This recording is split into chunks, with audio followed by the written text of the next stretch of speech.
Much Ado About a Boy by Jeanette Lewis. Chapter 1.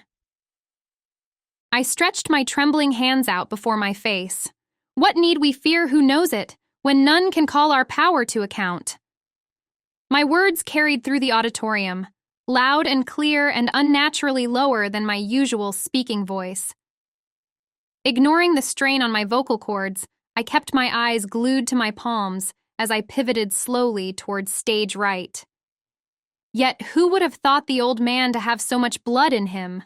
I demanded. The silence was my only answer, and I flicked a glance toward the seats. Only the first 3 rows were occupied, filled with students in my drama class. Mr. Meadows sat on a folding chair in the orchestra pit, watching me, occasionally ducking his head to scribble in a notebook. I drew the pause out a little longer, imagining the scene. Cold, gray stone instead of the black painted floor, flickering torches instead of the fluorescent lights, wind-swept moors instead of the emerald-colored velvet curtain that wafted behind me. Macbeth has been cleverly adapted to many different settings, but I'd always imagined it best in a crumbling Scottish castle. I'd practiced my monologue thinking the stage would be open, and the curtain was throwing me off a bit. I had planned to start at the back of the stage and move forward during my speech, but with the curtain closed, I had to move left to right and back again, like a duck in a carnival shooting game. I forced the image from my mind. My big moment was coming up, and I had to focus. The long white skirt of my nightgown brushed against my bare toes as I stumbled unevenly to the center of the stage. The house lights were on, and all the spotlights were dark. Not exactly the mood I'd wanted for this scene. These classroom auditions might only be for the regional drama competition, but I thought they should have been treated as importantly as any performance. Focus, Bailey. "Here's the smell of blood still," I wailed. I could feel everyone's eyes on me as I thrashed and clutched at my hair. All the perfumes of Arabia will not sweeten this little hand. I paused and drew a shaky breath, then screamed, loud and long. From the corner of my eye, I saw some of my classmates shift in their seats. Well, good. This sleepwalking part was supposed to make the audience uncomfortable. Out! Come out, damned spot! I threw myself to the floor and clutched my hands into my chest, bowing my head against the thundering waves of emotion resonating from my body. I'd taken a few liberties with the wording of the actual script, but I was still Lady Macbeth in her pivotal moment, where the true depths of her madness are revealed, and she turns from a cold-blooded, ambitious character into a woman who is thoroughly broken and even a shade sympathetic. Panting, I waited. Only silence answered, broken slightly by the creaking of the hinges on the auditorium chairs. Well, that could be a good thing. They were probably so into my scene that they hadn't realized it was over. The curtain smacked me in the small of my back as I took a deep breath and raised my head, smiling to let my classmates know I was done. There was a smattering of polite applause, echoing strangely through the auditorium. I stayed on my knees a moment longer, my eyes darting to Mr. Meadows. "Very good, Bailey. Thank you." His voice was subdued, and I could feel my cheeks getting hot. I hadn't expected a standing ovation, but I'd been practicing hard, and I'd nailed that scream. I'd probably lose my voice for a few days over it, but that was a small sacrifice to pay for the chance to compete in regionals and then the state monologue competitions. I would graduate from Sweetwater High in less than 2 months, and I'd pretty much finalized my plans for college, but it wouldn't hurt to pick up an extra scholarship offer or two. I brushed away my fears. So what if my classmates didn't like my monologue? I didn't care what a bunch of lame high schoolers thought anyway. They probably couldn't understand Shakespeare even if it was dumbed down into the Cliff's Notes version. My legs tangled in my nightgown as I got to my feet, and I stumbled, fighting back another blush at the murmur of laughter coming from the audience. I was a veteran of many school and community theater productions. I'd had my share of mishaps in front of people, and I knew how to deal with them. but anger still throbbed through my veins as I made my way down the stairs and fell into my seat next to Krista Worthington with a huff. "Good job," she said, reaching out to give my arm a squeeze. "You think so?" I leaned over and slipped into my sandals. They didn't clap very loud. Normally I try to keep things to myself, but with Krista, I could voice my fears. She was a fellow theater geek, and we'd become friends last fall when we'd been cast in the school musical, The Scarlet Pimpernel, together. I'd played Marguerite, and she'd played Madame Tussaud. We'd spent hours working on our French accents, learning to say monsieur with just the right amount of lilt. "They're a bunch of teenagers," Krista said, shrugging. "It doesn't matter what they think." "True." I bit my lip and threw an anxious glance toward Mr. Meadows, who had his head ducked over his notes. But I don't know if Meadows liked it either. Krista brushed aside my worries with a flick of her wrist. "You were brilliant. You're going to win the monologue competition for sure." "Thanks." My shoulders relaxed. Of course, Mr. Meadows couldn't play favorites, but I knew he thought I had a lot of talent. He'd cast me as Marguerite, the lead, hadn't he? And he gave me straight A's in my drama class every year. I'd left my red hair long and loose to better look like a crazy person, and now I pulled it back and fastened it with an elastic. The silence stretched out longer, and I stared at the back of Mr. Meadows' head. He'd taken a seat in the orchestra pit to purposefully put distance between him and us. He was too far away for me to read what he was writing, but he was taking longer to write up notes about my performance than he had anyone else's. That had to be a good thing, right? Except something felt off. It wasn't just the lukewarm reaction from my classmates. It was a feeling spreading throughout the auditorium. I couldn't quite tell what it was, but something wasn't right. "That was a bit intense, don't you think, Bailey?" A snide whisper came over my right shoulder. I didn't need to turn around to know who was speaking. Cold prickles broke out over my skin like I'd sat on a cactus. Tasha Martell was popular, cute, rich, and constantly in everyone's face. She was one of those people who always had to have the upper hand, and she couldn't forgive me for beating her out of the lead roles in most of the school plays. "Oh, what's wrong?" Tasha purred. "Can't handle some constructive feedback?" I turned to look over my shoulder to see Tasha playing with her light brown hair, a smirk on her sticky red lips. "I can handle constructive feedback from people who know what they're doing," I said. "Let me know when you get to be more than my understudy." Tasha glared. She was a year behind me, but we'd been competing for the lead roles at school productions since elementary school. Everything from Dorothy in The Wizard of Oz when I was in 3rd grade, to The Christmas Angel in the 6th grade. Sometimes she won, but usually it was me, because I worked hard and practiced, and teachers knew I'd do my best. Tasha coasted on reputation and talent. I was the one willing to put in the work. "Don't get me wrong," Tasha's green eyes widened as she twirled the strand of hair around her finger. "It's great you're willing to take a risk and end up looking like an idiot. One of the perks of having no shame." "Idiot? Shame?" Her words seared into my brain, and I darted a look at Krista. She traced the design on the front of her notebook and wouldn't meet my eyes. I forced away the doubts. Tasha was just being Tasha. She was like the hull in a handful of popcorn, that one that always wedges in your teeth. Except, why did the room seem so quiet? And why hadn't Mr. Meadows looked up from his notes yet? I like to think I was pretty good at gauging an audience's reaction, and this reaction was awkwardness. "Okay, thank you, Bailey," Mr. Meadows said, finally breaking the silence. "Abby, I believe you're next?" Abby Granger stood from her seat on the 2nd row and climbed the steps to the stage. She was wearing a bubblegum pink ball gown with plastic flowers glued around the hem. Normally, it would have grabbed my attention, but right now, I couldn't focus. My brain jumped through my monologue, picking it apart. Some of the kids had applauded at the end, but they'd been whispering and fidgeting in their chairs during most of it. And I'd seen a few people wince during my Lady Macbeth scream. A dart of anxiety pierced my chest. Could they have been embarrassed for me? "Was I bad?" I muttered to Krista. She kept her eyes focused on the stage, but I had the distinct impression she wasn't so much wrapped up in Abby's acting as she was hoping I would leave her alone. But I couldn't leave it alone. I had to know. My monologue, was it bad? I whispered. She shook her head quickly. Of course not. You know better than to listen to anything Tasha has to say. That was true. Relief flooded through me, and I applauded loudly as Abby finished her scene. It wasn't good enough for regionals, in my opinion, but she'd put a lot of energy into it.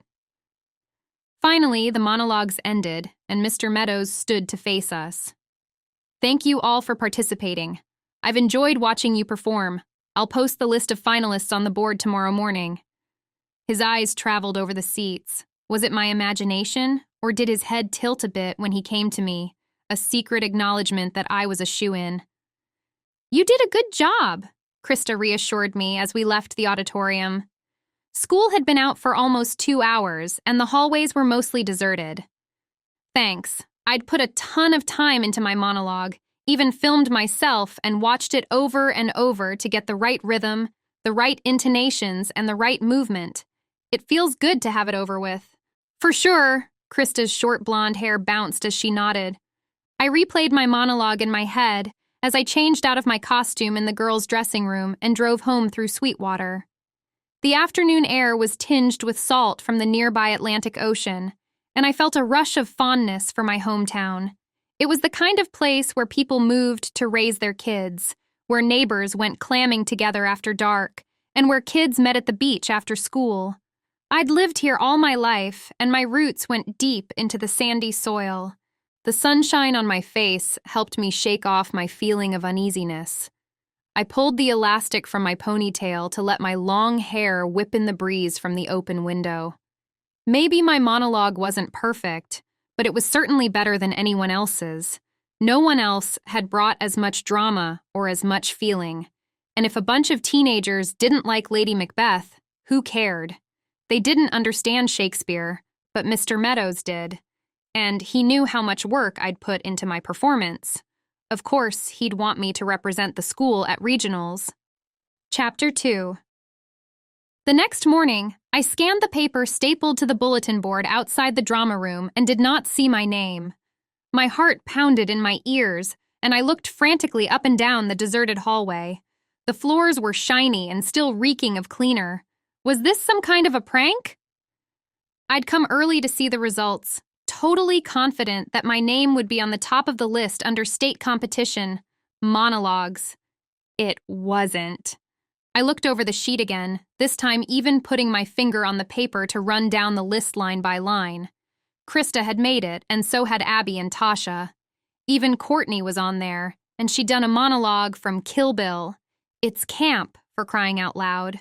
Who lifts a dramatic monologue from a freaking campy movie?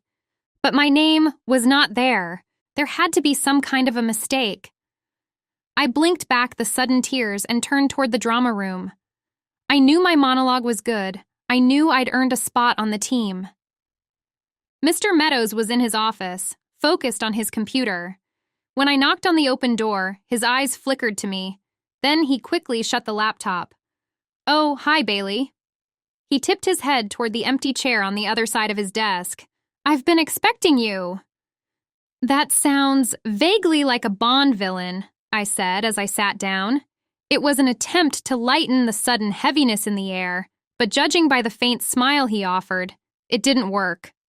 I'd taken 4 years of drama classes, competed in every drama competition to date, and been in every school play or musical since I was old enough to memorize lines. I'd always liked Mr. Meadows. Sometimes he joined in when we did improv in class, and last year he'd taken us on a 5-day trip to New York City with the school choirs. Chaperoning 100 or so sleep-deprived teenagers through the busiest city in the country could not have been easy.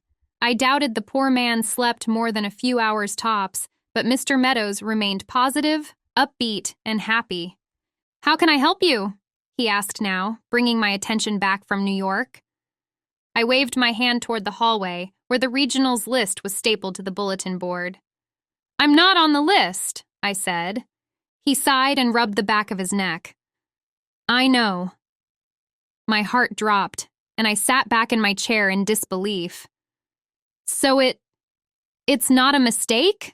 I asked, hating how timid and sad my voice sounded. Mr. Meadows gave me a long look. Bailey, I think you have a lot of talent, he said in that gentle voice adults use when they're trying not to hurt your feelings. But, I demanded, but that monologue was not the right fit for you. Why not? Macb? His lips twisted in a wry smile. Every theater person knows not to say the name of Shakespeare's play near a stage. It's supposed to bring extremely bad luck, and actors are as superstitious as sailors. The Scottish play, Mr. Meadows continued, using the standard euphemism, is a very intense drama and was written for much older actors. The monologue you selected is one of the most challenging of all of Shakespeare's writings. I didn't do it well, I whispered, shame and embarrassment flooding through me. Tasha had hinted I should be embarrassed, but I would never take her seriously. But hearing Mr. Meadows choosing his words so carefully was like a punch to the stomach. He was obviously trying to be diplomatic. Was Tasha right? Had I humiliated myself in front of my whole class? It was very heartfelt, Mr. Meadows said, confirming my deepest fears. No one uses heartfelt as a compliment. Heartfelt is to tell you that you tried, but oopsie, it wasn't very good, or not good enough. So that's a no, I demanded. I believe you would do better with material that's a bit lighter. My brain spun. I knew Lady Macbeth was a big role, heavy for someone my age. That was the point, wasn't it? But it's not all bad news, Mr. Meadows continued. I was going to talk to you after class today. I have one more spot for a duo comedy scene in the competition. Duo? I don't have a duo. I know, and we'd have to push it a little since we only have a few weeks, but I think we could make it work. And you have good comedic timing. Remember when we workshopped See How They Run last year? I'd played Ida in See How They Run, an easy role that I'd liked mostly because I got to use a Cockney accent. But I didn't want to be a comedic actress. I wanted to be serious and dramatic, like my idols, Kate Fleetwood or Dame Judi Dench. I'd studied their versions of Lady Macbeth for weeks while working on my monologue. They had taken very different approaches to the same material, but each actress had made it her own. I couldn't imagine either of them taking a brash, silly role like Ida. I shook my head. Mr. Meadows wasn't listening. He pulled his notebook off the desk and flicked through the pages, searching for something. How about this? He tossed the notebook back on the desk and raised his hands in a square, as if framing a movie. The Beatrice and Benedict scenes from Much Ado About Nothing. It's a bit lighter than the Scottish play, but it's still Shakespeare and it still has enough drama for you to sink your teeth into. And I need to fill one spot in the duos, so you'll automatically qualify for regionals. But I want to win with Lady Macbeth at the state competition, I said. I don't want to be Beatrice. I know, Mr. Meadows said, slipping back into that sympathetic voice. I wish I could say yes, but several of the other girls delivered stronger performances this time. My mind raced over the names of the girls who he'd selected. Krista, Abby, Tasha, Courtney. My stomach churned. Tasha would never let me live this down. I took a deep breath. Okay, I said, I'll need to find a partner. My mind skittered through the guys I knew who were into acting. None of them seemed like a very good Benedict. I already have someone in mind, Mr. Meadows said. How about Bentley Nielsen? My heart slammed in my chest, and I felt the blood drain from my face. Out of all the guys in the school, the last one I wanted to partner with was Bentley Nielsen. Chapter 3.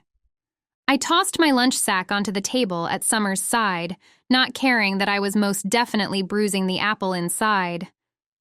Bentley Nielsen? Really? I asked in disbelief. I'd texted my besties on the Bentley situation right after leaving Mr. Meadows' office, but we hadn't had a chance to talk until lunch. I'd been in a state of denial all morning. There were hundreds of kids at Sweetwater High. What were the odds of Mr. Meadows picking Bentley? Not in my favor, apparently. Across the table, Harper Tisdale gave me a sympathetic smile. Relax, it's one scene. Maybe it won't be so bad. One scene that requires a lot of rehearsals, I pointed out, slumping onto the bench beside Summer. Maybe this will be a good chance for you two to make up, she said. I always thought you'd be cute together. I rolled my eyes. Oh, sure, very cute. Leaving aside my undying hatred for him and the fact that I've spent the last 7 months trying to avoid him. Just because you two are in La La Land doesn't mean I should be, and especially not over Bentley Nielsen. I said his name the same tone I'd use to talk about something super gross, like my dad's sweaty gym socks. Okay, maybe that was laying it on a little thick, but I was right about the La La Land part. Harper and Summer were both in that dreamy, floaty stage over their boyfriends, and I was glad they were happy, but third wheel much? It'll be fun to do the scene, though, Harper said. Haven't you always loved Much Ado About Nothing? I dug around in my lunch bag and pulled out a package of fruit snacks. That's not the point, I muttered. The point is, if I want to make state, I have to be with Bentley, and we all know how well that worked out last time. I tore the fruit snacks open and dumped them into my hand as silence descended on our table. My friends concentrated on their food, but the memory of homecoming hovered in the air among us, like some kind of rain cloud that just won't go away. Bentley grew up in Sweetwater just like me, but we hadn't really known each other until last semester when we were in the same drama class. He was unquestionably cute with his curly brown hair and athlete's build and smoldering brown eyes. Yes, Bentley's eyes can accurately be described as smoldering, and that's not just me being overly dramatic. Well, maybe a little bit. Sometimes in class, I'd catch him looking at me, or I'd find myself looking at him like there was some kind of magnetic field that kept pulling my eyes back toward him. So, when he'd asked me to homecoming, I'd said yes. The theme was masquerade ball, but I'd been wearing costumes my whole life, and I wanted the formal dance experience. Like an idiot, I let myself get all excited and bought the dress of my dreams. A long gown of deep blue chiffon as fluffy as a cloud. The color turned my hair to copper, and the full skirt made that awesome swooshy sound when I twirled. I'd been so excited to wear such a beautiful dress, and so proud to be going to homecoming on the arm of one of the cutest, most popular boys at school. I should have known it was too good to be true. The night of homecoming, Bentley stood me up. No call, no text, nothing. Just boom. Me waiting on the couch in my formal while my parents tried not to make it awkward. After waiting over an hour, I gave up and spent the rest of the night crying in my pajamas, eating ice cream, and binge-watching Jane Austen movies. Because if anyone can relate to stupid guys, it's Jane. Never mind that her stories always seem to work out in the end. Those are only stories. Her real life didn't work out, if becoming Jane has any truth to it. Maybe this could be a chance to find out what happened, Summer finally said. I chewed on a raspberry-flavored fruit snack. The thing is, I hadn't talked to Bentley since then. He'd transferred out of drama class at the end of the semester, and we didn't have any other classes together. He moved in a different circle of friends, so we'd become really good at avoiding each other in the halls or at school events. I'd thought I only had to make it to graduation, and then I'd never have to see him or think about him again. I don't want to find out what happened, I finally grumbled. I want him to go away. Sometimes, the pain of being stood up on homecoming felt as fresh as if it had happened yesterday. Bentley had played in the football game, and I was in the stands cheering as loudly as anyone. After the game, I went home to change, and he was supposed to pick me up so we could go to dinner, then the dance. But he'd never shown up, and I'd been too humiliated to do anything about it. The whole school knew, and some of them, Tasha, still hadn't let me forget. My friends exchanged a concerned look. Maybe Mr. Meadows could find someone else? Harper suggested. The idea sent a spark through my brain. Maybe I'll find someone else, I said quickly. Then, if I go to Meadows and tell him I already have a partner, he won't feel sorry for me and make me work with Bentley. I don't think he feels sorry for you. Harper frowned. He probably thinks you and Bentley look good together, or that you have good chemistry. She pointed her string cheese at me. Because face it, you do. I didn't want to face it. I didn't want to think about how Bentley was drop-dead gorgeous, like a young Johnny Depp. I didn't want to think about how his eyes were the same color as melted chocolate, or how his mischievous smile made his cheek crinkle in the most adorable way. And I definitely didn't want to think about how he was just tall enough that I could have nestled my head perfectly against his shoulder as we danced at homecoming. Fresh pain twisted through me. Forget it, I told my friends. I'll find someone else, or I won't go. Before they could argue, I tossed the handful of fruit snacks into my mouth. There was no way I was going down that road again. I'd find someone else, and Mr. Meadows would have to deal. There were more fruit snacks than I'd bargained for. They filled my mouth, and one slid down my throat, lodging halfway. I tried to cough it back out, but it only slipped farther. I couldn't breathe. I couldn't swallow. Frantically, I waved my hands at my friends and clutched at my throat. Oh my gosh, Bailey! Summer gave out a shriek as she jumped off the bench. She's choking! A haze of white started to cloud my vision, but not before I saw everyone in the room turn to stare at me. Well, at least it would make an interesting obituary. Then, strong arms seized me from behind, pulled me off the bench. I fell backward against a broad, muscly chest, and the hands tightened under my ribs to perform the Heimlich. The guy lifted me off the ground, once, twice, and then 3 times, driving his fist into my diaphragm. The 3rd time, the air whooshed out of me. The fruit snacks came up and landed on the table with a gooey smack. The arms released me. Are you okay? My heart fell as I recognized Bentley's voice. Of course. I turned and looked up into his deep brown eyes, his forehead crinkled in concern.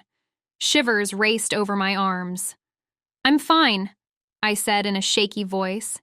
We need to get you to the nurse. Summer gripped my shoulder.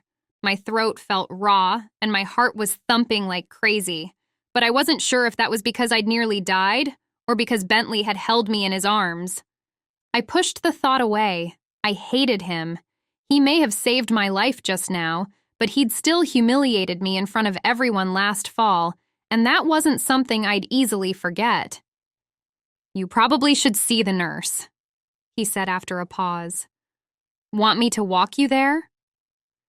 The lunchroom was still silent as people watched the drama unfolding at our table. I was sure they'd all be talking about it for the rest of the afternoon. From the corner of my eye, I saw Mrs. Haskell, a lunch monitor, making her way toward me. I lifted my chin. I'm fine, I said, in a voice like ice.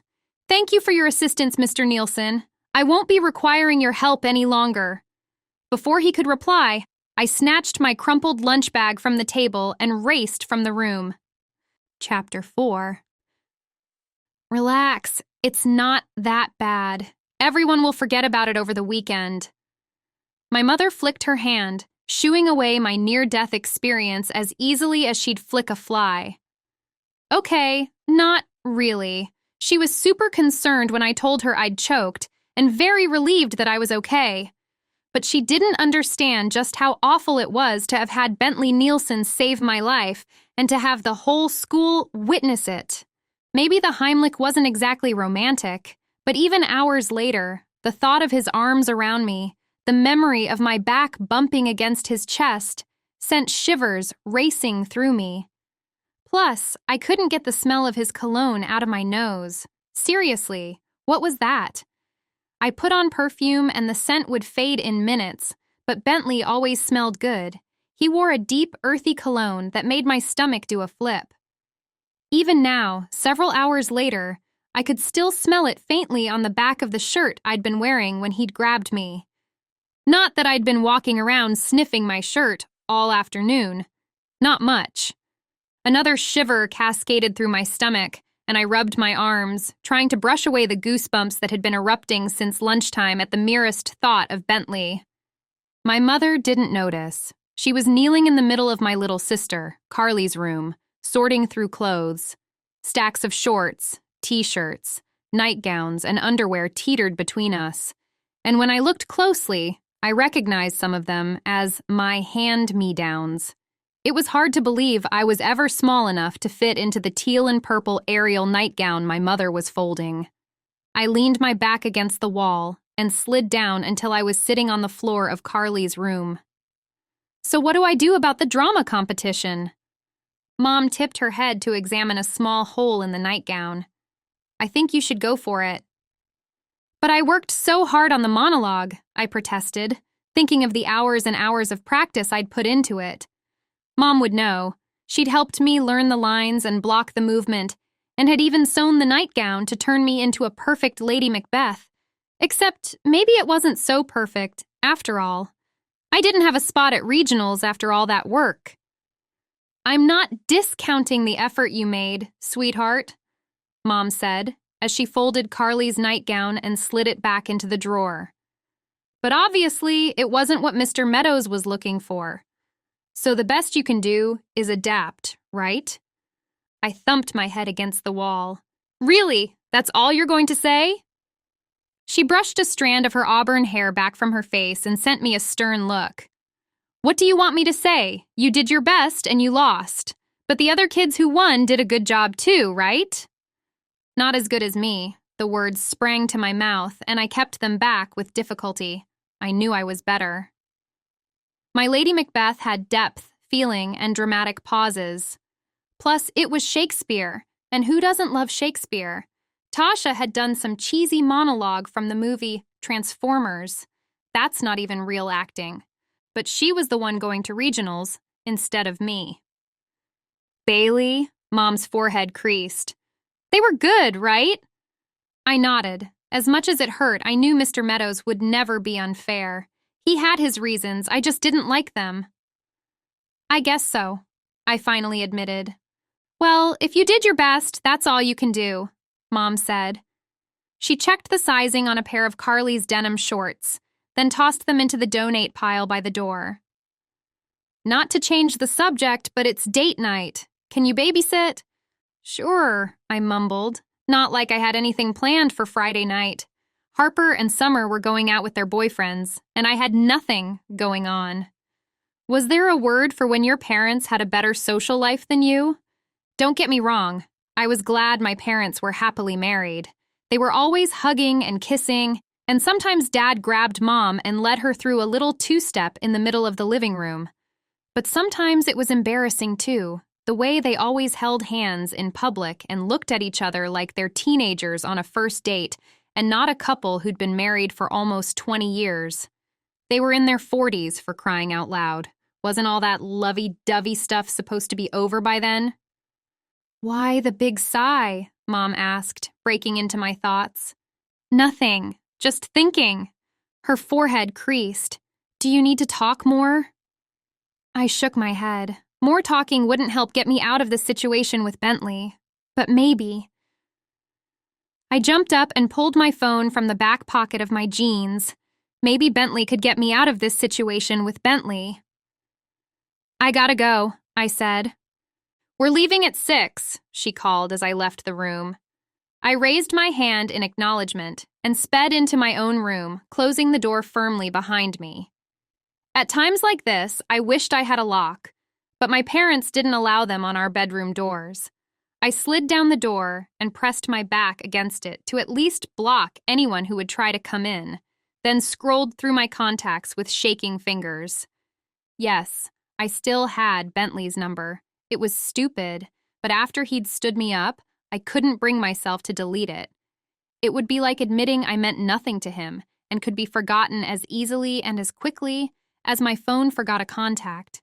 Sometimes I would pull up his number and stare at it, as if it were some kind of voodoo doll expansion pack, and if I wished bad things on his phone number, bad things would happen to him. Not that I wanted bad things to happen to Bentley, or anyone, for that matter. But a little humiliation wouldn't be the worst thing, like dropping a huge pile of books in the hall between classes, or shutting the tail of his shirt into his locker and having to be rescued by the janitor. That kind of stuff. I clicked on Bentley's number and opened my chat app. It was one of those apps that makes you send a picture, so I took a quick snap of the purple sequin Converse I wore and typed a text over the top. Hey, I know you probably don't want to do this Shakespeare scene with me either, so it's okay if you tell Meadows you won't. Was there a worse way to start a text message than, hey? No one ever started good news with hey and a period. Maybe hey and an exclamation point, but even then, it's suspect. I expected him to reply right away, and when he didn't, I put my phone on the carpet at my side and closed my eyes. Typical Bentley. Maybe he wouldn't reply at all, and I'd have the double humiliation of having to confront him on Monday in the hall.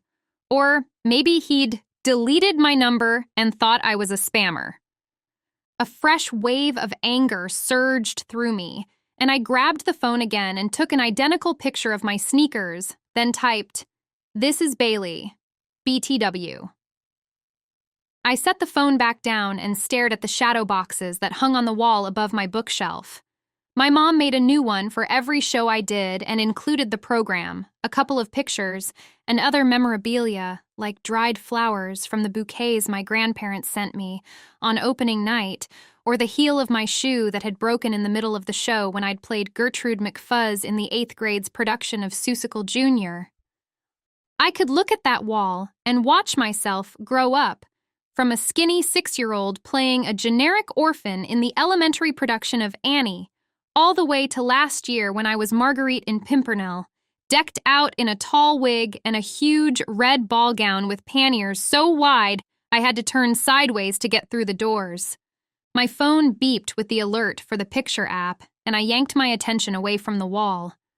My heart flew to my throat as I swiped to open the screen. There was a picture of an adorable white cat with bright blue eyes staring straight into my soul. The text beneath the picture read, "Why would you think I don't want to do the scene with you? And I know it's Bailey, you goofball." My breath caught in my throat, and before I could stop it, a smile broke across my face. Bentley had called me a goofball. No, I didn't care. This wasn't about anything but the drama competition. I aimed my phone at my feet and took another picture of my shoes, then applied a filter to make them black and white and sent it back. "Did Meadows talk to you?" A moment later, Bentley's reply popped up. This time the cat was curled on its side, waving its fluffy tail. "What's with the shoes?" I took another picture of the carpet. "What's with the cat?" A close-up of a blue eye. "Meet coconut." Another zoom-in on the purple sequins. "Meet my shoes." And coconuts are brown, not white. White fur, tell her that. Shoelaces, what about Meadows? A tiny pink paw, what about him? The white stripe of rubber around the sole of my shoe. He wants us to do a scene from Much Ado for regionals. Whiskers, I know. I put the phone down and sighed. Why was he doing this to me? It felt like he was deliberately making things difficult. Fine, I'd be the one to take the high road. I pressed my phone to my jeans and took a picture of the blackness, then sent back a text with white lettering. "Just tell him you don't want to do it." Bentley's next picture popped up a few moments later, and my heart did a skip. It was obviously a selfie, but he'd blurred it using a filter, so I could barely make out the fuzzy outline of his curly hair. The blurring made it hard to tell, but it looked like he was crossing his eyes and sticking his tongue out at me. The text over the top of the photo said, "But I do want to do it. I was coming over to talk to you about it when you almost died from a rogue fruit snack attack." I giggled, and my heart flipped. No, I wasn't going to do this. I wasn't going to let myself fall for Bentley Nielsen again. I had been so excited to go to homecoming with him, and then he'd turned out to be a jerk who'd left me hanging. I sent another black background with more white-lettered text. "How do I know you won't stand me up this time?" I sat on the floor, waiting for his reply for a long time, but it never came. "I hate Bentley Nielsen," I announced on Monday morning when I reached my locker. Uh-oh, sounds like something happened. Summer's eyebrows shot upward. I spun the dial on my locker, trying to concentrate on the tiny white numbers. "No, Nothing happened. That's the problem. Quickly, I brought them up to date on our picture convo with Bentley's cat, Coconut. And he met my shoes, I said. Harper grinned. Sounds like a productive conversation. Yeah, until he bailed, I grumbled. Just like homecoming. Bailed? My locker opened with a clang and I tossed my backpack inside. Just stopped texting mid-conversation. Who does that? Not you, Harper teased. You always have to have the last word. No, I don't, I grumbled. See? She poked me in the shoulder. But seriously, you need to talk to him about it. I crouched to unzip the bag and pull my books out. That's exactly what I was trying to do, I said over my shoulder. Face to face, silly. My cheeks got hot. I'm not good with that kind of thing, I mumbled. Says the girl who wants to be on Broadway, Summer said. I pulled my notebook from my bag and straightened up. That's totally different. On stage, I shrugged. It was hard to explain. On stage, when I was prepared, I felt invincible, like the sun was shining just for me. Not that I minded sharing the spotlight with my co-stars. Okay, maybe a little bit. But I knew it wasn't just me up there. I knew exactly how many people had to work hard to make any performance successful. Whenever I was up there and it was going well, it felt like I was connecting with each and every person in the audience. Some might say that was ego, but to me it was a privilege to make myself into a different person and entertain people. It was like nothing else in the world. One-on-one stuff with a boy I liked, though, that was different. Scratch that. I definitely don't like Bentley. I think you need to talk to him and get this cleared up, Harper said. You still don't even know why he stood you up on homecoming. Yes, I do, because he's a jerk, I insisted. My heart pinged. Bentley hadn't seemed like a jerk last night texting me, until he'd abruptly quit chatting, that is. The bell rang, and I slammed my locker shut. I'm going to talk to Mr. Meadows after class today, I vowed. Maybe I can be the understudy monologue or something. Maybe Tasha will get food poisoning and they'll have to go with me instead. But when I talked to Mr. Meadows after class later that morning, he was firm.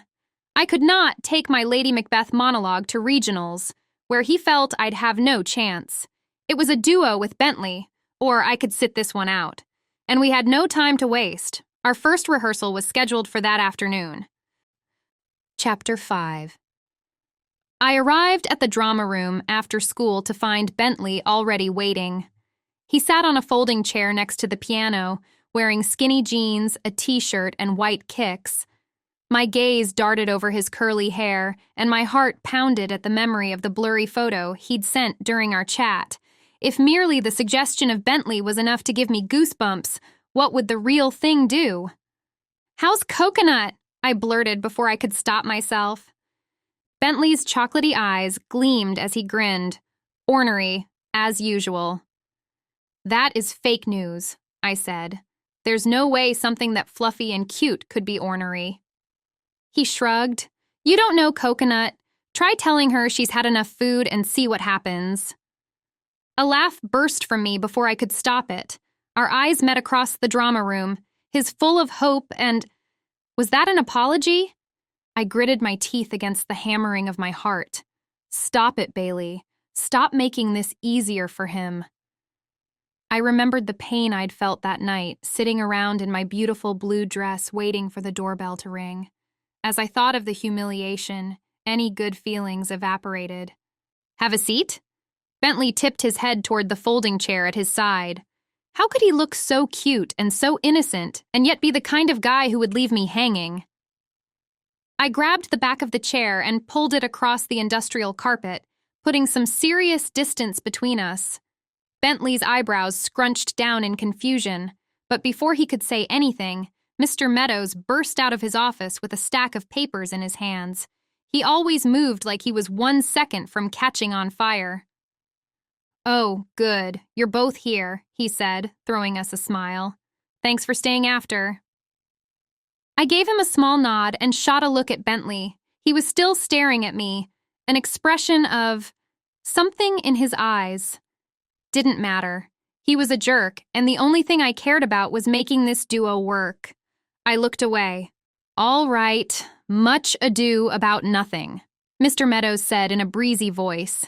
Either he hadn't picked up on the tension between us, or he was determined to ignore it. He pulled the piano bench out and took a seat, then leaned forward to pass a stack of papers to each of us. "I'm sure you've already figured this out, but Bailey, you'll be Beatrice, and Bentley, you're Benedict." He paused and gave a small chuckle. "I didn't plan on the names being so similar, but let's take that as a sign of good luck." I glared at Bentley across the room. "We're going to need all the luck we can get." Bentley stared back at me, his face expressionless. His hair was longer on the top than on the sides, and he had very defined, sharp sideburns. He met my eyes and quirked one eyebrow in a challenge. I stared back, refusing to drop eye contact. "Okay," Mr. Meadows said quickly into the silence. "Let's do a read-through and see how it feels." I flipped through my pages and realized the scene was really a compilation of Beatrice and Benedict's best lines, from when they meet in front of the villa to the end when they're declaring their love for each other. "This is going to be pretty long," I pointed out. Mr. Meadows shrugged. "I'm sure you'll be surprised how quickly it goes once you get into the rhythm of Shakespeare." He was right. The words have their own kind of melody, an ebb and flow that takes practice to say correctly. But when it's right, they're some of the best lines in the world. "Do you both know the basic story?" Mr. Meadows continued without waiting for us to answer. "Beatrice is the niece of the Duke of Messina, who owns the villa where the play takes place. Benedict is traveling with Pedro, the Prince of Aragon. They have recently won a war and are eager for a little R&R at the villa. Bentley, you're first." I turned to the front page as Bentley began Benedict's first line. "If Signor Leonardo be her father, she would not have his head on her shoulders for all Messina, as like him as she is." His eyebrows came together as he stumbled over the tricky words. "I wonder that you will still be talking, Signor Benedict. Nobody marks you," I said. The words were Beatrice's, but the venom in my tone was all mine. Bentley scowled at me, then dropped his eyes to his lines. "What? My dear Lady Disdain," he read. "Are you yet living?" The words dropped like bowling balls between us, heavy and black. "Is it possible Disdain should die while she has such meat food to feed it as Signor Benedict?" I snapped. "Okay, stop," Mr. Meadows broke in.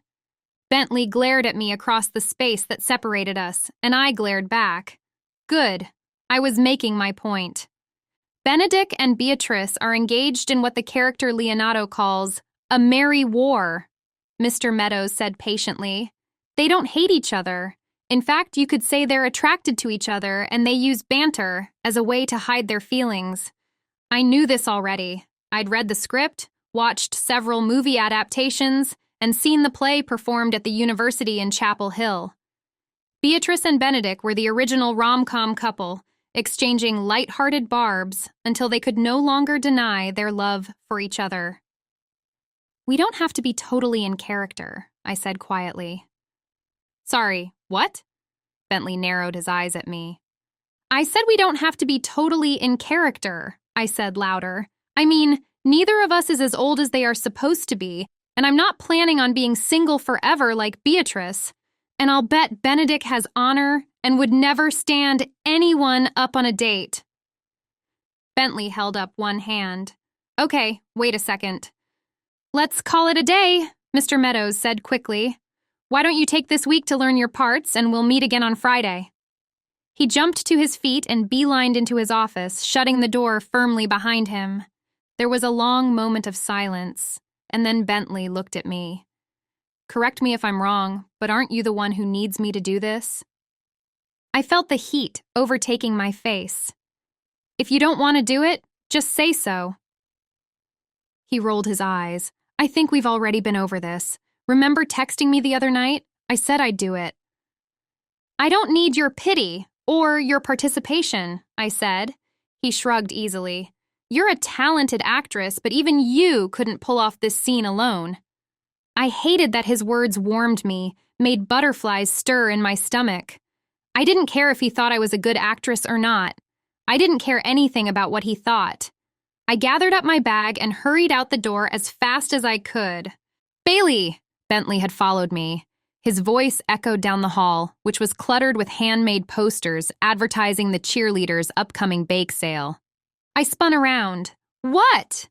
He paused and jammed one hand in the pocket of his jeans. Look, I know we had a bad start, so let's just get this out in the open. I'm really sorry about homecoming. Oh, really?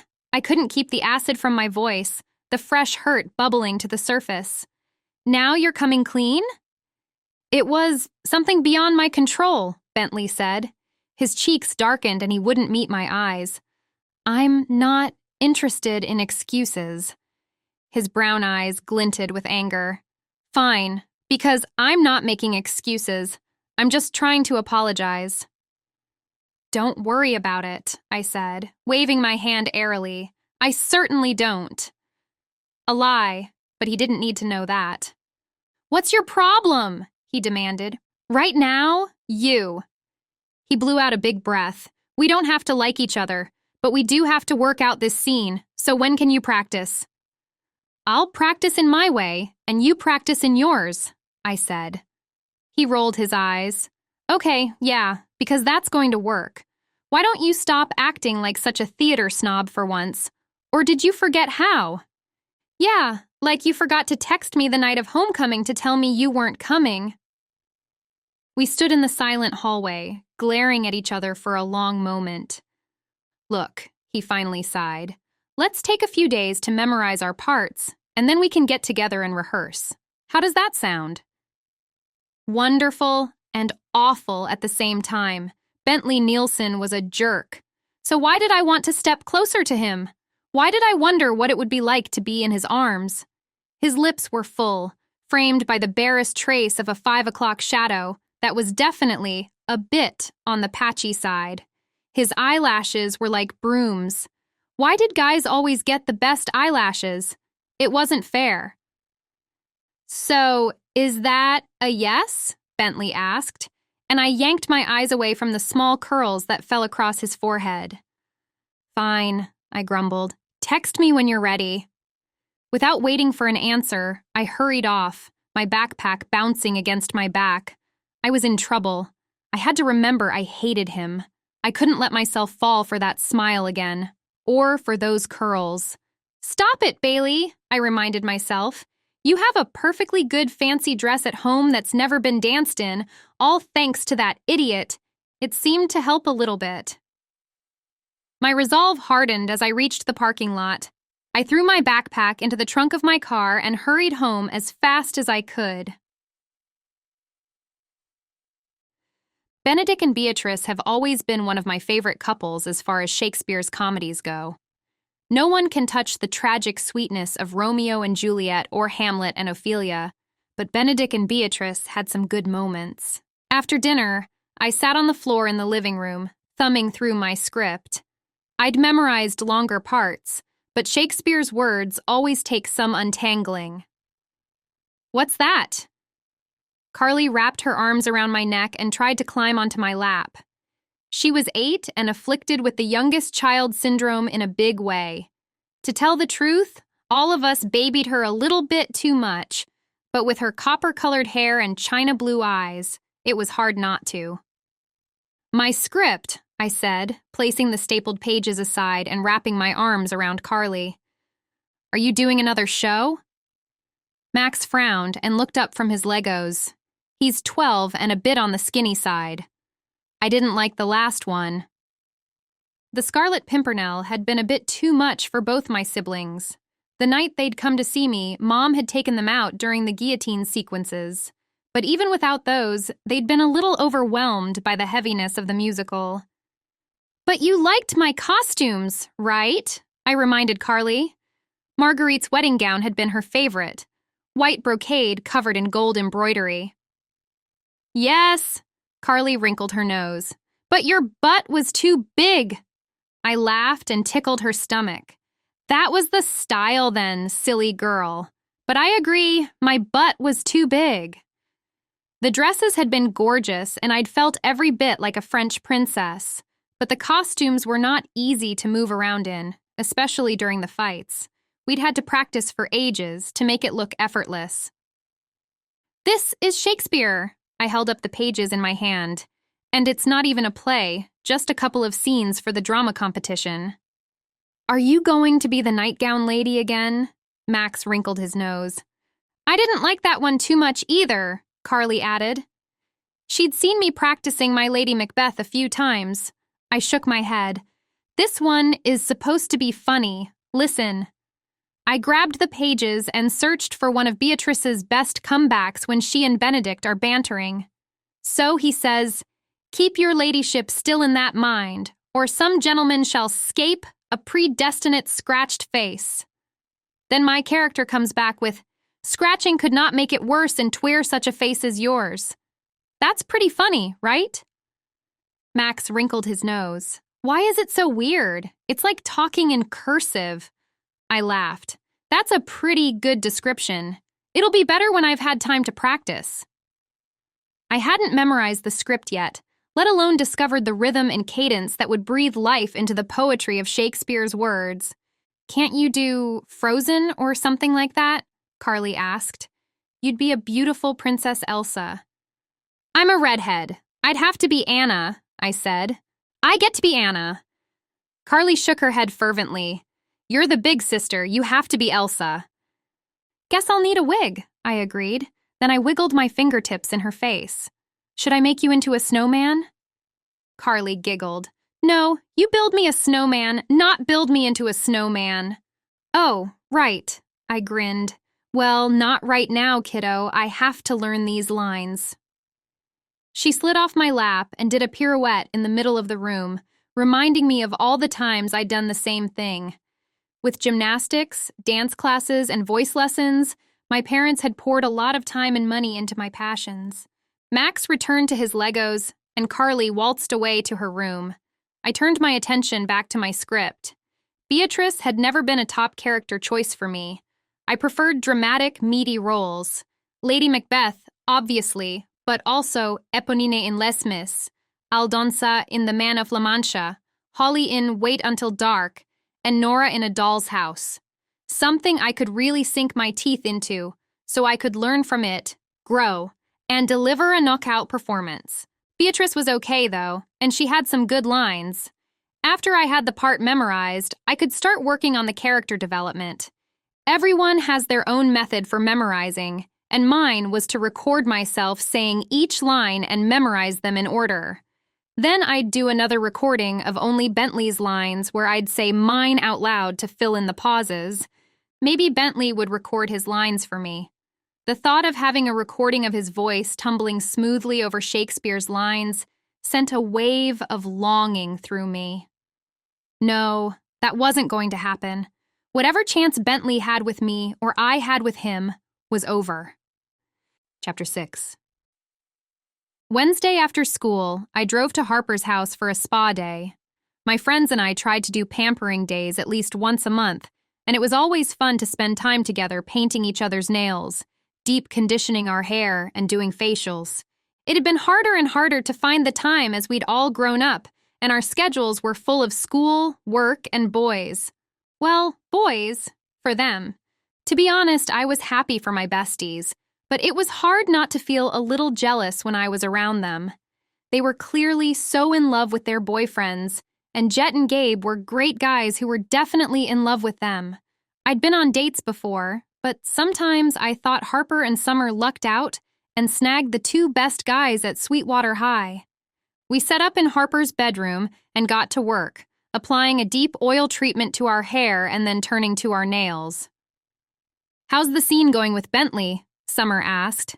She had a white towel wrapped around her blonde hair and was scrubbing old polish off her fingernails with a cotton ball. I pushed away the sudden flutter of nerves I felt at hearing Bentley's name. I'd been down this road before. I'd let myself get all girly and daydreamy over our homecoming date, and I'd paid the price. Fool me once. It's fine, I said, trying to stay casual. Still memorizing lines? Are you guys friends again? Harper asked. No, I hunched my shoulders and scrubbed at the periwinkle polish on my left hand. It wasn't coming off without a fight. There was silence, and I knew, without looking, that Harper and Summer were trying to communicate with each other using only their eyes. We had all perfected the technique in school and could tell at a glance what each other was thinking. Just because you two found great guys doesn't mean we all will, I muttered. It's not that, Summer said. You're really on edge about Bentley, and I don't think it's healthy. I scrubbed harder at the blue polish, trying to remember how many layers I'd put on. Too many, obviously. You weren't on edge about Gabe? I asked, and then my cheeks warmed. Summer was on edge over Gabe because she cared about him. That's different, Summer said. We weren't fighting like you guys are. We're not fighting, I struggled to explain. It's more like active indifference. I don't care about Bentley at all. Sure, Harper giggled. Could you tell your face? Because you're blushing like a fire engine. I glanced at myself in her full-length mirror, and it wasn't a pretty picture. My hair was hidden under a blue towel, and my face was practically glowing with heat. Gingers blush weird even under the best of circumstances, and this was definitely not a best circumstance. I don't like him. He's a jerk. End of story, I said. I believe the lady doth protest too much, Summer murmured. First of all, it's the lady doth protest too much, methinks, I said, then paused. I can't believe I just said that. He told me I was a theater snob, is he right? Bentley told you that? Harper demanded. I nodded, a fresh surge of anger washing over me. Like he has any room to criticize. I tried to think of something I could use to insult Bentley, but then realized I didn't know him too well. He played sports, he did drama, and he was on the student council. Handsome, popular, and gifted. That was Bentley. Why would someone like him be interested in someone like me anyway? Harper soaked a fresh cotton ball in polish remover and picked up my right hand. You're making a huge mess of this. Why don't you let me do it? She suggested. I sat still and let her remove the rest of the polish. When she grabbed a nail file and started shaping my nails, I didn't protest. Harper had a talent for this kind of stuff. What do you mean? Why would someone like him be interested in you? Summer asked. We're so different, I said. Opposites attract, right? Besides, I don't think you're that different. You're both outgoing and popular. I hesitated. Popular? Me? I'd never been one of the popular girls. That title belonged to Tasha and her group of friends. They'd been the it girls since we were in kindergarten, and no one was surprised when they grew up to be the head cheerleaders. Not that I cared. I never wanted to be a cheerleader anyway. I don't like Bentley, I said firmly. End of story. Summer picked through our combined collection of nail polish, a wry smile hovering on her lips. Okay, sure. Seriously, I said, I'm doing this duo with him because I have to, not because I want to. She picked up a bottle of Lucky Lavender and held it next to my hand. Every other word out of your mouth is Bentley this and Bentley that. Face it, you're still crushing on him. I am not! Okay, maybe I was protesting too much, but my friends didn't have to know the way. Just looking at Bentley gave me butterflies, a nervous spin to my stomach that made me feel like I was permanently on the teacup ride at Disneyland. Not a bad place to be, actually. So what do I do about it? I asked, pressing one hand to my stomach where the butterflies lived. Why don't you just go with it? Harper asked. She picked up another bottle of polish, this one bright orange, and started shaking it. How about Apricot Dream? I nodded. Perfect, but how do I just go with it? This thing with Bentley is driving me crazy. Harper shot me a grin. You can handle it. Think of how great it will feel to win the state drama. You need him. She applied a smooth swath of apricot polish to my thumbnail. No, I don't, I scowled. Never mind that the thought of needing him or him needing me sent warm fuzzies tingling over my skin. You need to keep an open mind and a settled spirit, Summer said firmly. I sat quietly and let Harper finish my manicure, but my brain was racing. If just thinking about Bentley made me this loopy, how would I actually perform a flirty, tension-filled scene with him? Chapter 7. I tried to take Summer's advice and keep an open mind and a settled spirit the next afternoon when we met for our second rehearsal. It helped that Mr. Meadows was already sitting on the piano bench chatting with Bentley when I walked in, so we didn't have to make conversation on our own. "Sorry I'm late," I said, dropping my backpack on the floor. "I had to come from the other side of the building." Sweetwater High wasn't huge, but it did sprawl enough that it was quite a walk from the science room to the drama department. "Don't worry about it," Mr. Meadows waved away my excuse. Bentley shrugged in his easygoing way as if to second Mr. Meadows' words.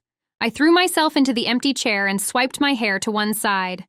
"Have you both memorized your lines?" Mr. Meadows asked. "Yup.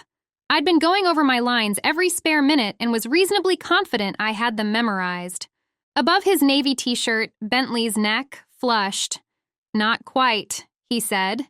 He pulled a sheaf of dog-eared pages from his back pocket. "This Shakespeare stuff is harder than I thought." So much for a settled spirit. "But we're supposed to be blocking today," I said, not quite hiding the irritation in my voice. "You can block when someone is still on book, but it's harder because they have to keep looking at their lines and can't focus on the action." "It's okay, Bailey," Mr. Meadows said with a quick smile. "We'll work around it." We spent the next hour blocking the script. Because it wasn't one continuous scene, we had to make some adjustment to indicate the passage of time. We got hung up on that for a while. "What about turning your backs to the audience for the scene change?" Mr. Meadows suggested. "A very brief pause would help them jump forward in the timeline." I frowned. It was okay, but it felt easy. This was supposed to be a standout performance. "What if we spin?" Bentley said into the silence. "Spin?" Mr. Meadows asked. "You know, like a dance move." Bentley tossed his script onto his chair and moved toward me. "So, at the end of one scene, we hold hands and do some kind of slide and spin thing to portray the move in time?" "Like a tango," I said, a smile springing to my face. I could totally see it. "Great idea," Mr. Meadows grinned. "I don't know much about Latin dancing, though." "I'm taking ballroom dancing this semester," Bentley said. "We just finished learning the tango." He took 2 more steps and ended up in front of me. The scent of his cologne filled my nose, and I had to tip my chin to look up into his face. I wondered who his partner in ballroom dance was. Which girls had he danced like this with? My throat went suddenly dry, and I wiped my hands on my jeans, praying they weren't clammy. "So, a tango is filled with tension," Bentley said. "The most important thing to remember, slow, slow, quick, quick, slow." His breath smelled like cinnamon gum. He reached out and took my hands, and my heart notched up to what felt like 1,000 miles a minute. "Okay," I said. The words came out a little breathlessly, and I could feel myself blushing. Bentley held our joined hands in front of his chest. "Slow step." He pushed gently on my left hand, and I took a step back. He followed me, his brown eyes shining as he nodded. "Slow step," he said again, this time pushing on my right hand.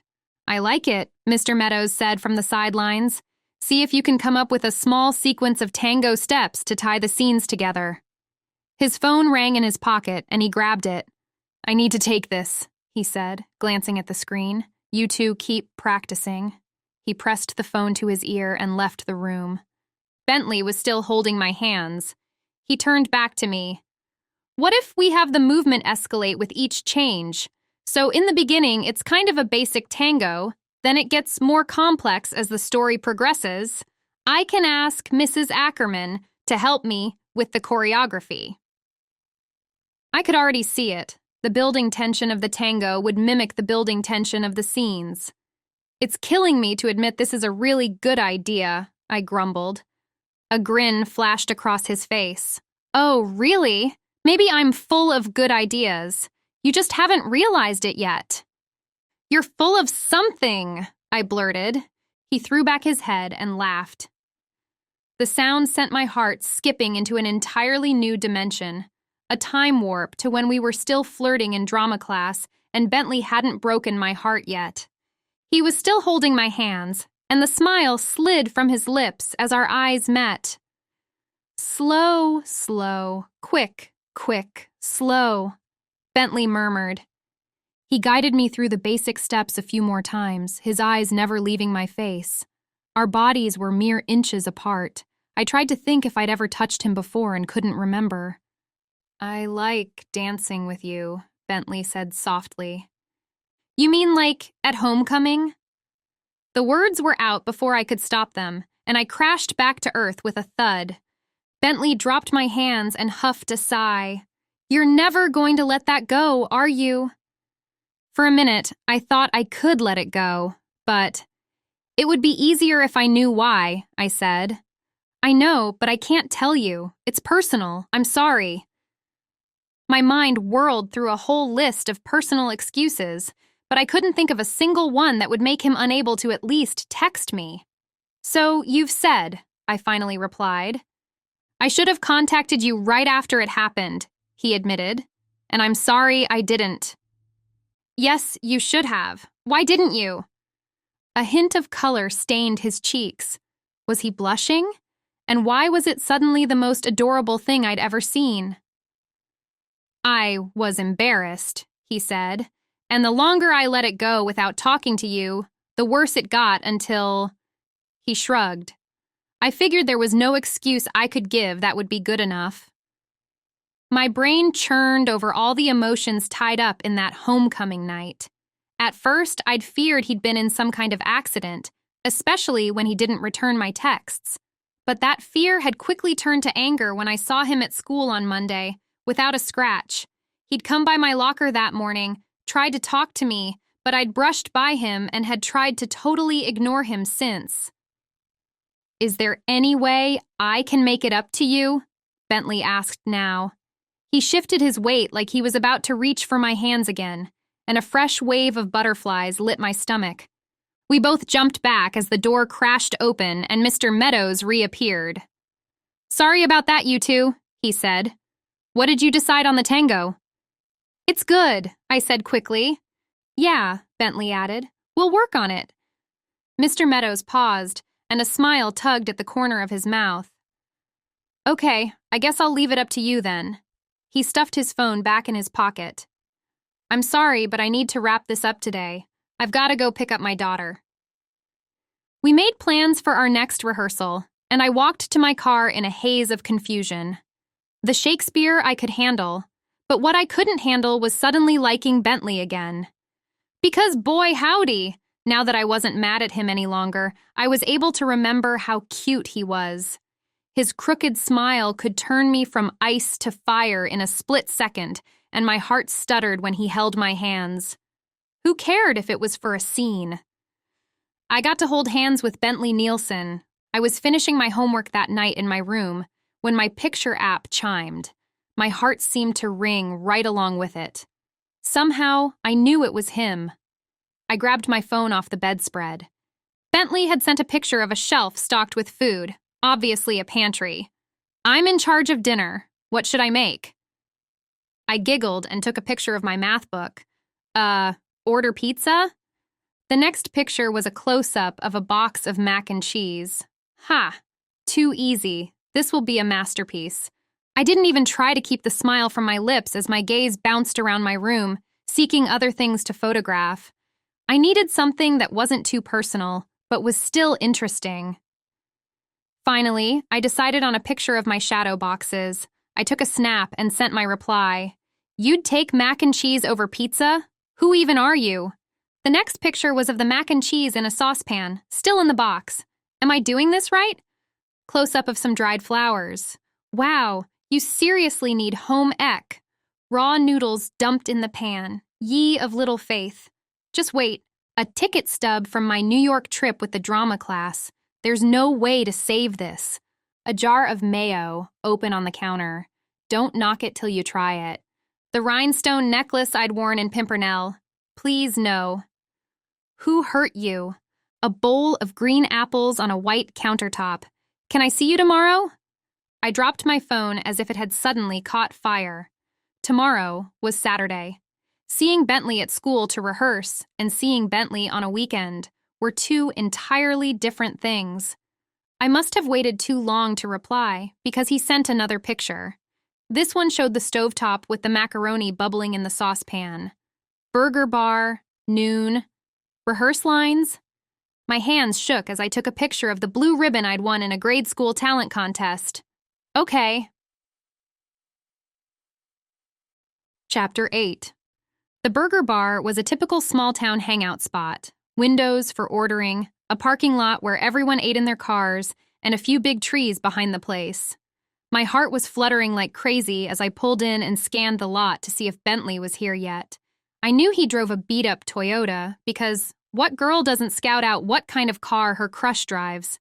Summer and I had spent an entire evening hunched in my car in the parking lot at the baseball field, just waiting for Gabe to finish practice so we could discover what he drove. Bentley's car was parked at the far end of the lot, under the shade of a tall oak tree. I treaded my way down the narrow gravel lot and parked in the empty spot near his Toyota. He was already staked out on the table under the tree, the breeze blowing his brown curls. Well, more like wafting. The boy had curls that wafted in the wind, like some kind of perfect teen heartthrob on a magazine photo shoot. Hey! His face lit up as I climbed out of my car, and he jerked his head toward the table. This okay?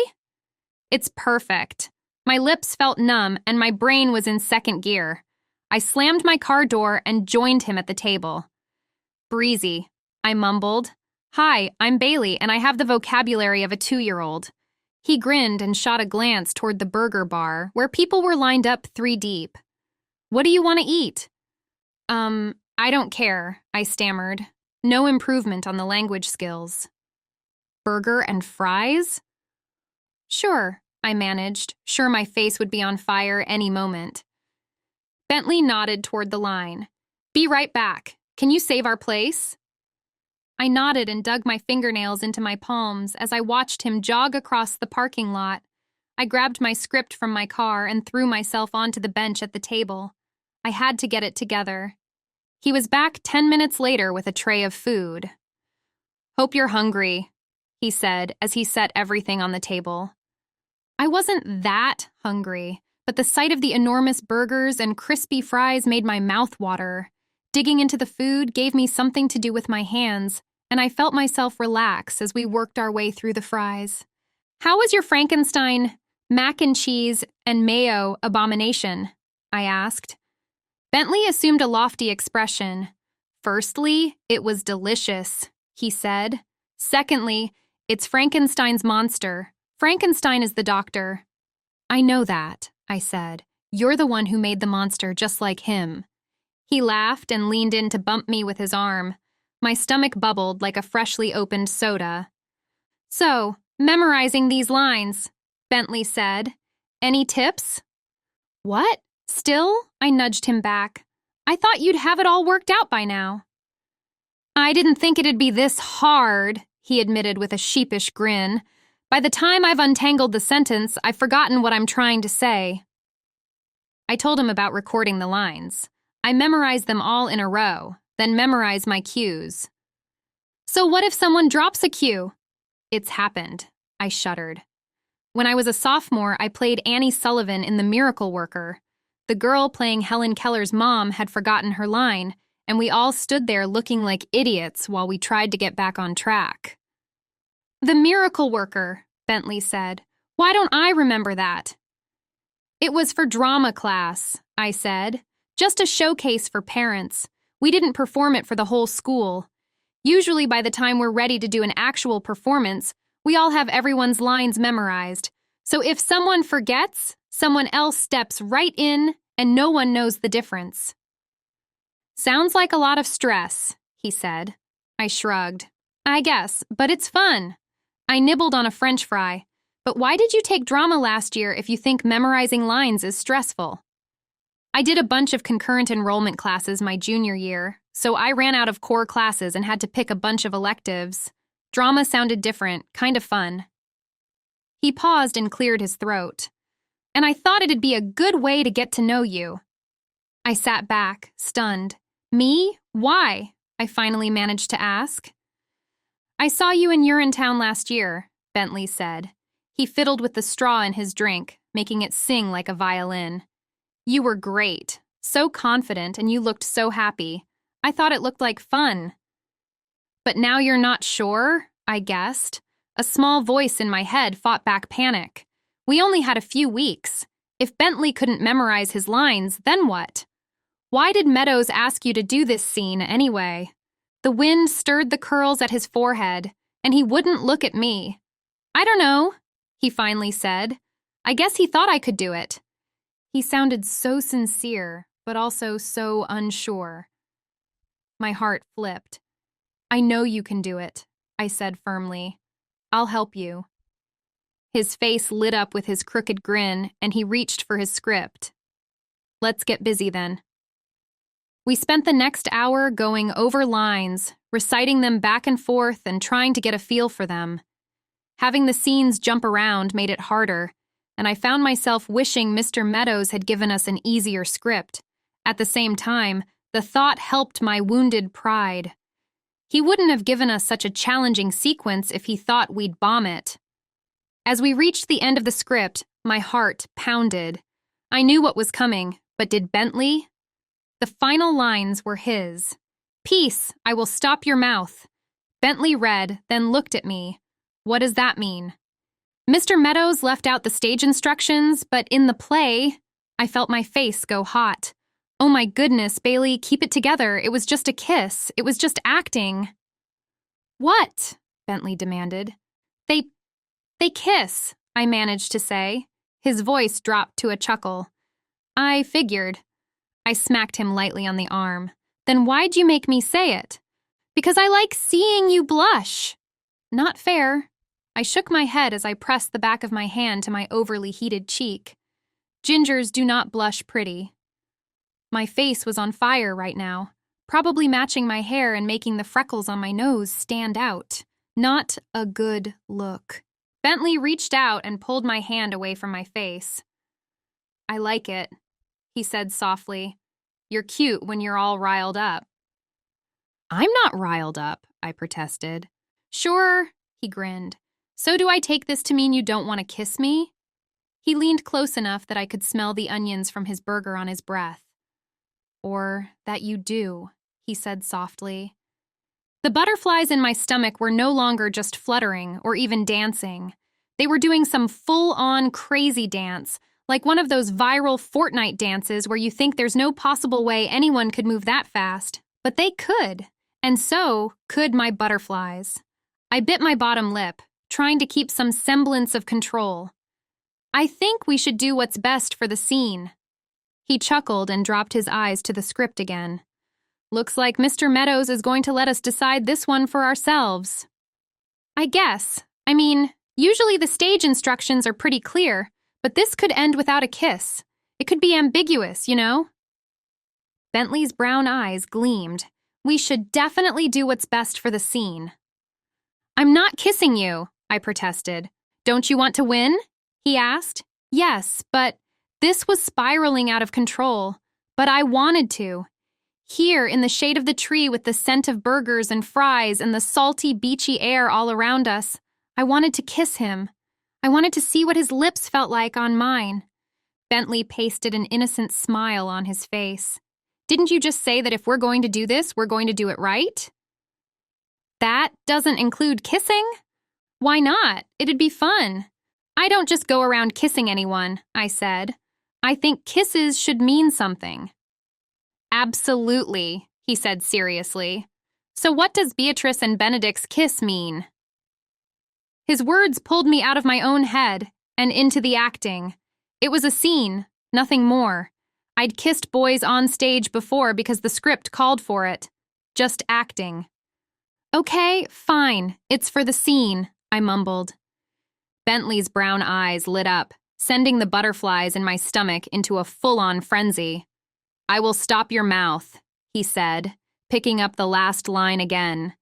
He slid closer on the bench, and I took a shaky breath. The first kiss was always awkward. After that, it got easier, became part of the scene, and by the time the show was in performance, I barely thought of it as a kiss. But right now, that possibility seemed a long way off. There was no way Bentley Nielsen's kiss could be routine. As his lips brushed gently against mine, I let my eyes drift shut, allowed my other senses to take over. The wind whispered against my cheek, almost as soft as Bentley's breath against my mouth. His lips were warm and gentle, and he moved slowly, taking his time and letting his mouth linger on mine. Heat spread through my limbs, and I was sinking into the kiss, into his arms, into another world where nothing mattered but the two of us. Then he drew back, taking the warmth with him. I opened my eyes. Our faces were inches apart. The fluttering in my stomach had become more of a volcanic eruption of heat and lava, and want and desire and confusion. I wanted to launch myself at him, thread my fingers into his hair, and let our mouths speak in a different way, communicate without words. Bentley sat back, a grin covering his face. "I think it needs the kiss," he said softly. "Yeah," I breathed, "for sure." His eyes delved into mine. "We should be sure it's perfect," he whispered. I could barely breathe. "It's already perfect," I heard myself say. Bentley leaned forward again. This time I let my fingers wander up his arms, over the rounded biceps and hardened muscles of his shoulders, and into the soft curls at the back of his neck, teasing the strands between my fingers as the kiss took over and I forgot everything else. Summer tore off her sunglasses. "Oh my gosh, he kissed you?" "What?" Harper leaned up from the back seat of my car. We were on our way to school Monday morning, and I'd stopped to give them a ride, unable to keep my excitement in check any longer. Harper poked me in the arm. "Details, girl, give!" "It's for the scene," I managed to say. But it wasn't, at all. It was slow and yet made my heart sprint. Warm, yet gave me goosebumps. So many things, all at the same time. How could anyone else ever match that kiss? "Sure, for the scene," Harper said. "That's why you're practically glowing." Glowing? I'd been glowing so hard since Saturday night that I was nearly radioactive at this point. Sleep had been impossible. I had lain awake letting the thrill of the kiss wash over me again and again, bringing a new wave of butterflies with each memory. "So how was it?" Summer demanded. I let myself sink into the giddy happiness that flooded through me. "So good," I squealed. My friends responded with cheers. That was one of the things I loved about them. We shared each other's ups and downs, victories and disappointments, as fully as if it had been happening to us. When Harper was heartbroken over Jet, Summer and I had assured her it would work out. When Summer was mad that Gabe was making her clean bathrooms in exchange for his help, we'd commiserated and sympathized, but urged her to keep going. When they'd finally come together, we'd celebrated. And now it was my turn. Did that mean Bentley and I were coming together? I wasn't sure. Everything felt so new and fragile. I hadn't even dared text him yet, though I wanted to. So many questions. "It's for the scene," I insisted like a broken record. But as I pulled into the school parking lot, my eyes were already searching the rows of cars looking for Bentleys. My heart flipped when I saw it parked at the back of the lot near the tennis courts. "Right," Harper said. "Just like kissing Corey Egbert in Cinderella was for the scene." I grimaced. "Thanks a lot. I've been trying to forget about that." I'd been in the ensemble in Cinderella 2 summers ago at the community college theater. In the ballroom scene, I was assigned to dance with Corey Egbert, a tall, lanky guy with body odor problems and in obvious need of a toothbrush. It was gross, but I considered it a professional challenge, until he kissed me. We were only supposed to gaze at each other lovingly in the way the ensemble does when the lead actors are on stage. Never bring too much attention to yourselves, but paint a believable picture. We'd done just that all through rehearsal and most of the performances, and I'd learned to stay still and keep smiling, even with Corey's gross pepperoni breath making my eyes water. Then, on closing night, instead of keeping the gap between us, Corey moved closer. I didn't even have time to react before he smashed his lips against mine. And of course, the scene was going on in front of us while the prince and Cinderella danced, so I couldn't jerk away and pull focus. I did the only thing I could do. I sighed dreamily and rested my head on his shoulder, then wrapped my arms around him. He thought it was because I was in love with him, but in reality, I'd figured if I kept my cheek against his shoulder, he couldn't reach me with those lips of death. I pulled into an empty parking space and killed the engine. "Neither of you are to speak of Corey Egbert again," I ordered. Summer giggled. "Well, how do we know this isn't just for the scene?" she teased, because one kiss would have been for the scene, but it hadn't stopped there. I don't even know how long we'd sat on the bench at Burger Bar kissing. I'd lost track of time, space, everything.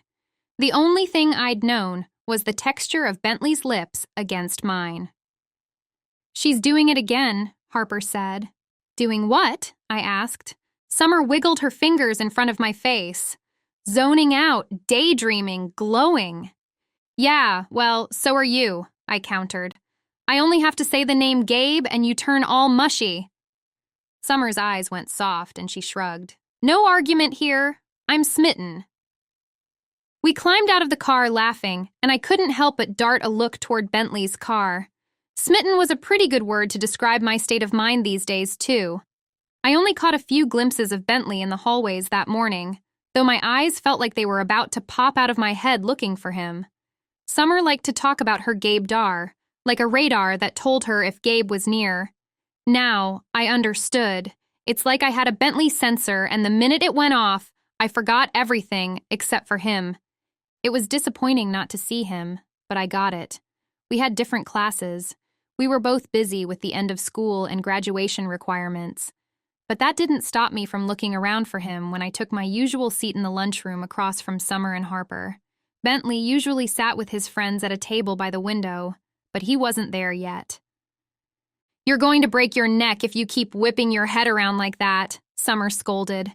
"Why don't you just text him and ask him to come over here?" "Because we're not really dating," I mumbled. One kiss did not a relationship make, no matter how great that kiss was. What if he thinks it was just rehearsing? "He's not going to think that," Harper smiled. "Not the way you described it." "You're right." I got a fresh tingle of butterflies at the memory. There's no way anyone could mistake that kind of kissing for rehearsal, right? I grabbed my phone from my pocket and pulled up Bentley's number. The voodoo curse had long since evaporated, and now just looking at his phone number gave me a thrill. But it was more than a set of numbers. It was a connection to him, a direct line that seemed to flow between us, linking us.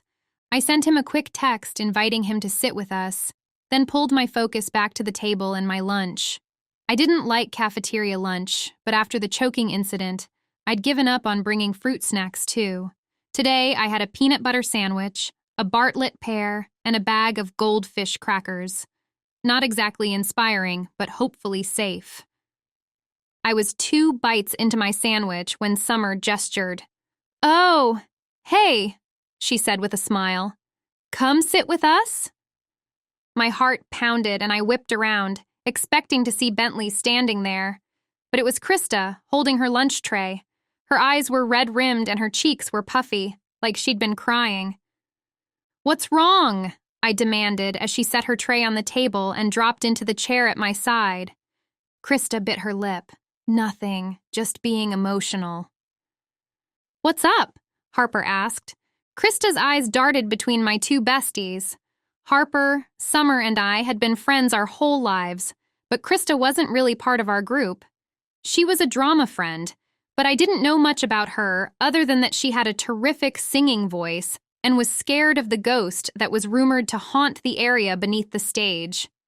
And she'd beaten me in the monologue competition. But that didn't matter anymore, because if she hadn't, I never would have been able to do a scene with Bentley. never would have kissed him. The silence stretched out among us until it got awkward. Harper and Summer were looking at Krista with sympathetic interest, but she was obviously uncomfortable confiding in all of us at once. "Have you been crying?" I finally asked. "Been one of those days," she sighed. Beneath the table, Summer nudged me with her foot.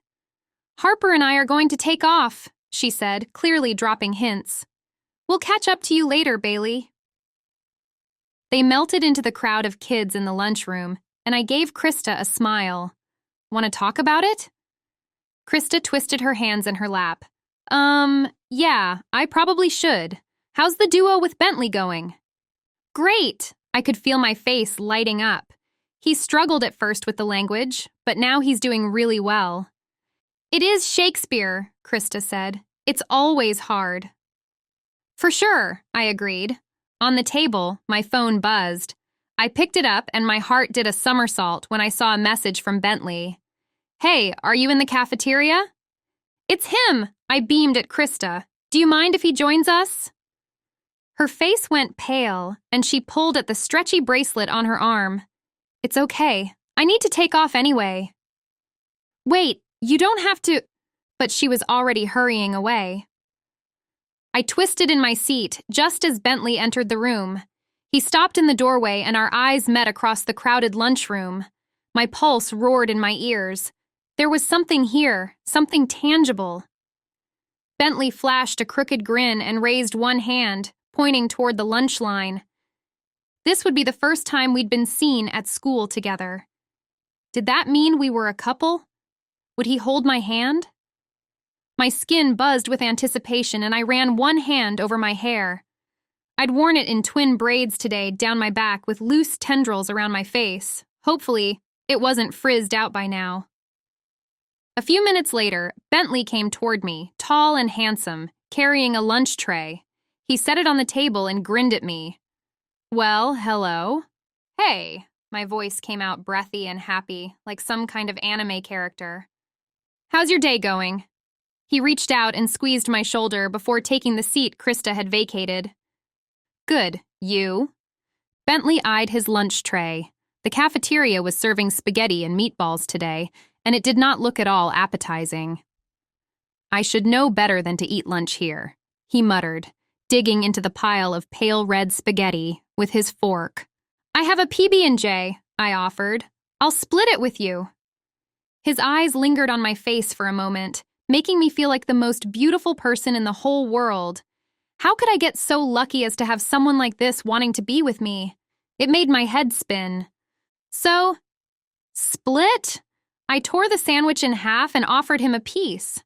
With Mom's homemade wheat bread and raspberry jelly, it looked much more appetizing than the grease-soaked piece of garlic bread on his tray.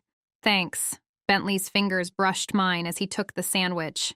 Electricity shivered over my skin as heat pooled low in my stomach. Who could eat at a time like this? I wanted to yank the sandwich from his fingers and throw myself into his arms. Okay, careful breath. That was maybe going a bit too far. "How's the memorization coming?" I asked instead. "Much better." Bentley smiled. "Thanks for the tips. I made a recording and it's coming easier." We ate in silence for a moment, and then he cleared his throat. "Hey, would you like to go out on Friday night?" "Out? Like for a real date?" I asked. "Duh, a real date," he teased. Then his face became serious. "Well, kinda. I know I can't make up for homecoming, but I'd like to try." "But there aren't any dances scheduled for the rest of the year," I said. Prom was a few weeks ago and I hadn't gone, but the whole school knew about Tommy and James having some kind of make-out session on the dance floor. It was a humiliating kiss that made Tommy look like she'd swallowed James's lips. Unfortunately, someone had been taking video and we'd all seen the social media posts. "No more school dances," Bentley said, "but that doesn't mean we can't still go out and do something special. Are you in?" I nodded. "Wouldn't miss it." His eyes softened. "Wear your dress," he said. "My dress?" He reached out and took my hand. "You still have your homecoming dress, right?" I did. It had been hanging in my closet, mocking me all these months. But now, the thought of my dress didn't bring up a big tangle of anger and shame. Instead, I felt a surge of excitement. Okay. Chapter 9. On Friday night, I was ready and waiting for Bentley at 6 o'clock, though a part of me kept telling myself I was stupid for falling for this again. Not that I thought he'd stand me up, but it was like making a wish on a shooting star. Even though there are other shooting stars, you can never get that exact one back. That exact moment or feeling is lost forever. We'd go to dinner or something, but it still wouldn't be like homecoming. The doorbell rang, and my heart jumped to my throat. I got it. I jumped up and hurried to the door. Bentley stood outside wearing a suit and a blindfold. Bailey? He asked. Yeah, it's me, I said in confusion. What are you doing? You have to do the big reveal, he insisted. What? You know, where I come in and make nervous conversation with your dad for a few minutes. I try to impress him with how wholesome I am, and he tries to convince me he has a shovel and an alibi. Then there's a commotion at the doorway, and you enter grandly, and I stand there with my mouth hanging open because you look gorgeous, as always. I giggled. We don't have to do that. Yes, we do, he insisted, making a shooing motion with his hands. Now go back inside and have someone else answer the door. My chest felt fizzy, like I'd drunk too much soda. Okay, give me a minute. I picked up my swooshy blue skirt and shut the door, unable to stop the tiny squeal that burst from my lips. From the other side of the door, I heard Bentley chuckle. I ran to find my dad and told him Bentley was on the front porch, blindfolded and waiting for me to make a grand entrance. You have to come give him a hard time, I urged. Like he's for real my boyfriend and you're worried about what we'll do together. Dad's eyebrows flew up. Well, now I am worried, he said. Stop it, I said. We're just friends. But my cheeks were warm and the fizzy excitement of going out with Bentley was back, times 100. The doorbell rang and I raced out of sight while Dad went to answer it. I stood at the top of the stairs, just around the corner so Bentley wouldn't see me as he came inside. Was it my imagination, or could I smell his cologne from way up here? Hello, sir, Bentley said very formally. Thank you for letting me take your daughter out tonight. We're going to have a great time. I'll be the judge of that, my dad grumbled. She's a beautiful girl, and I am looking forward to our date, Bentley said. There was a hint of amusement in his voice, but his words sounded completely sincere. I pressed my fingertips to my fluttering heart. I couldn't wait any longer. I took a deep breath and then rounded the corner and made my way grandly, I hoped, down the stairs. The chiffon on my skirt whispered as I moved and rippled down the stairs behind me. Princess Diana walking through St. Paul's Cathedral with her 25-foot bridal train could not have felt more regal. Bentley looked up and saw me. As I came down the stairs, his mouth fell open in a very good approximation of a starstruck boyfriend. Whoa, he said. You look fantastic. Butterflies whooshed through my stomach and into my limbs, making me tingly all over. You're not so bad yourself, I told him. Not so bad was the understatement of the century. He looked like a cover model on a teen magazine with his fitted suit, curly hair, and sultry eyes. Well, kind of sultry, with a hint of laughter behind it. Shall we? He offered me his arm. A wave of his cologne reached my nose, making my knees tremble. This was the date I'd dreamed about all those months ago, the one I'd thought I'd be missing out on forever. I nodded and put my hand on his forearm. Beneath the silky fabric of his suit coat, his muscles were lean and hard. My heartbeat notched higher. I'll take good care of her, sir, Bentley promised my dad. Dad was trying to be serious, but he couldn't keep the twinkle from his eyes. Have fun, you two, he said as we left the house. A black navigator sat at the curb. That's not your car, I blurted. We walked toward it. It's my mom's, Bentley explained. I had to clean the whole thing with a toothbrush in order to borrow it. A toothbrush? Only a joke, he laughed, but not by much. He opened the door for me and I slid into the plush interior, taking in the mingled scents of Bentley's cologne, rich leather, and a sweeter, mom kind of smell. He got behind the wheel and reached into the center console for a clear plastic box with a Sweetwater floral sticker on the top. "This is for you," he said, offering me the box. Inside was a corsage of white roses and dainty, silky ribbon. My first corsage ever. I pictured making a shadow box for it to go along with the others in my room. "It's gorgeous. Thank you." I pried the lid open and the sweet smell of roses filled the air, mixing with the other good smells in the car. "I didn't get one for you, though," I admitted. "I don't need a corsage." Bentley grinned. "They don't really go with my hairstyle." I reached out and smacked him lightly on the arm. "Very funny, but you should have told me. I would have found a boutonniere." The corsage had a rhinestone bracelet strap, and I slid it onto my wrist. "No worries," Bentley shook his head. "Besides, this is your night. The ultimate makeup date, right?" "How about just a date?" I said. Our eyes locked, all traces of lingering bitterness falling away. His gaze dropped quickly to my lips, then back to my eyes. "Deal," he said softly.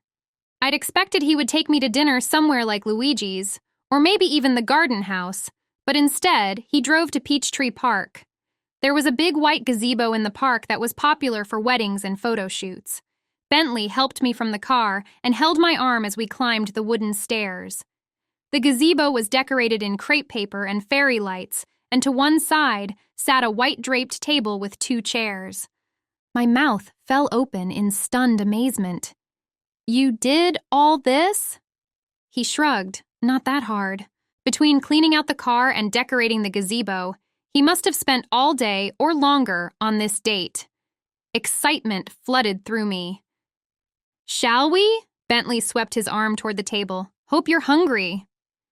He pulled the chair out for me, and I sat down and rearranged my skirts while he took a small box of matches from his pocket and lit the tall white candles in the center of the table. There was a small cooler and one of those heat-sealing grocery bags on the floor, and Bentley got busy. The plates were in the heated bag and covered in foil. He put mine in front of me and took the foil off with a flourish to reveal chicken cordon bleu, still piping hot, twice-baked potatoes sprinkled with cheese, long, juicy spears of asparagus, and fresh rolls with butter. My stomach growled just looking at it. "Did you make all this?" I demanded. "Nah, my mom did. She loves to cook." I giggled. "Did you have to deep clean the kitchen with a toothbrush in exchange?" "Don't give her any ideas, but..." He turned back toward the heated bag. "I did make this. Ta-da!" He set another dish on the table and opened the lid. Inside was a generous helping of boxed mac and cheese, still warm. "Oh no," I whispered. "Is that what I think it is?" "You mean what you've been hoping it is," Bentley corrected me. "My famous Frankenstein mac and cheese and mayo, all for you." He grinned proudly and offered me a spoon. I leaned forward to examine the mac and cheese. "Seriously? You put mayo in here?" "Yup, try it." It didn't look any different from normal mac and cheese. I scooped up a spoonful and tasted it. My eyes widened in surprise. "It's not terrible," I said. The mayo was subtle and actually added creaminess to the cheese sauce. "Told ya!" Bentley gave me a self-satisfied smirk. "Don't get crazy there. I said it's not terrible. I didn't say it was good." I tried another spoonful. "You're eating it. That's all I need to know," Bentley said. I took a few more bites of the mac and cheese as he finished setting the table. It was oddly satisfying, and not just because of the added mayo.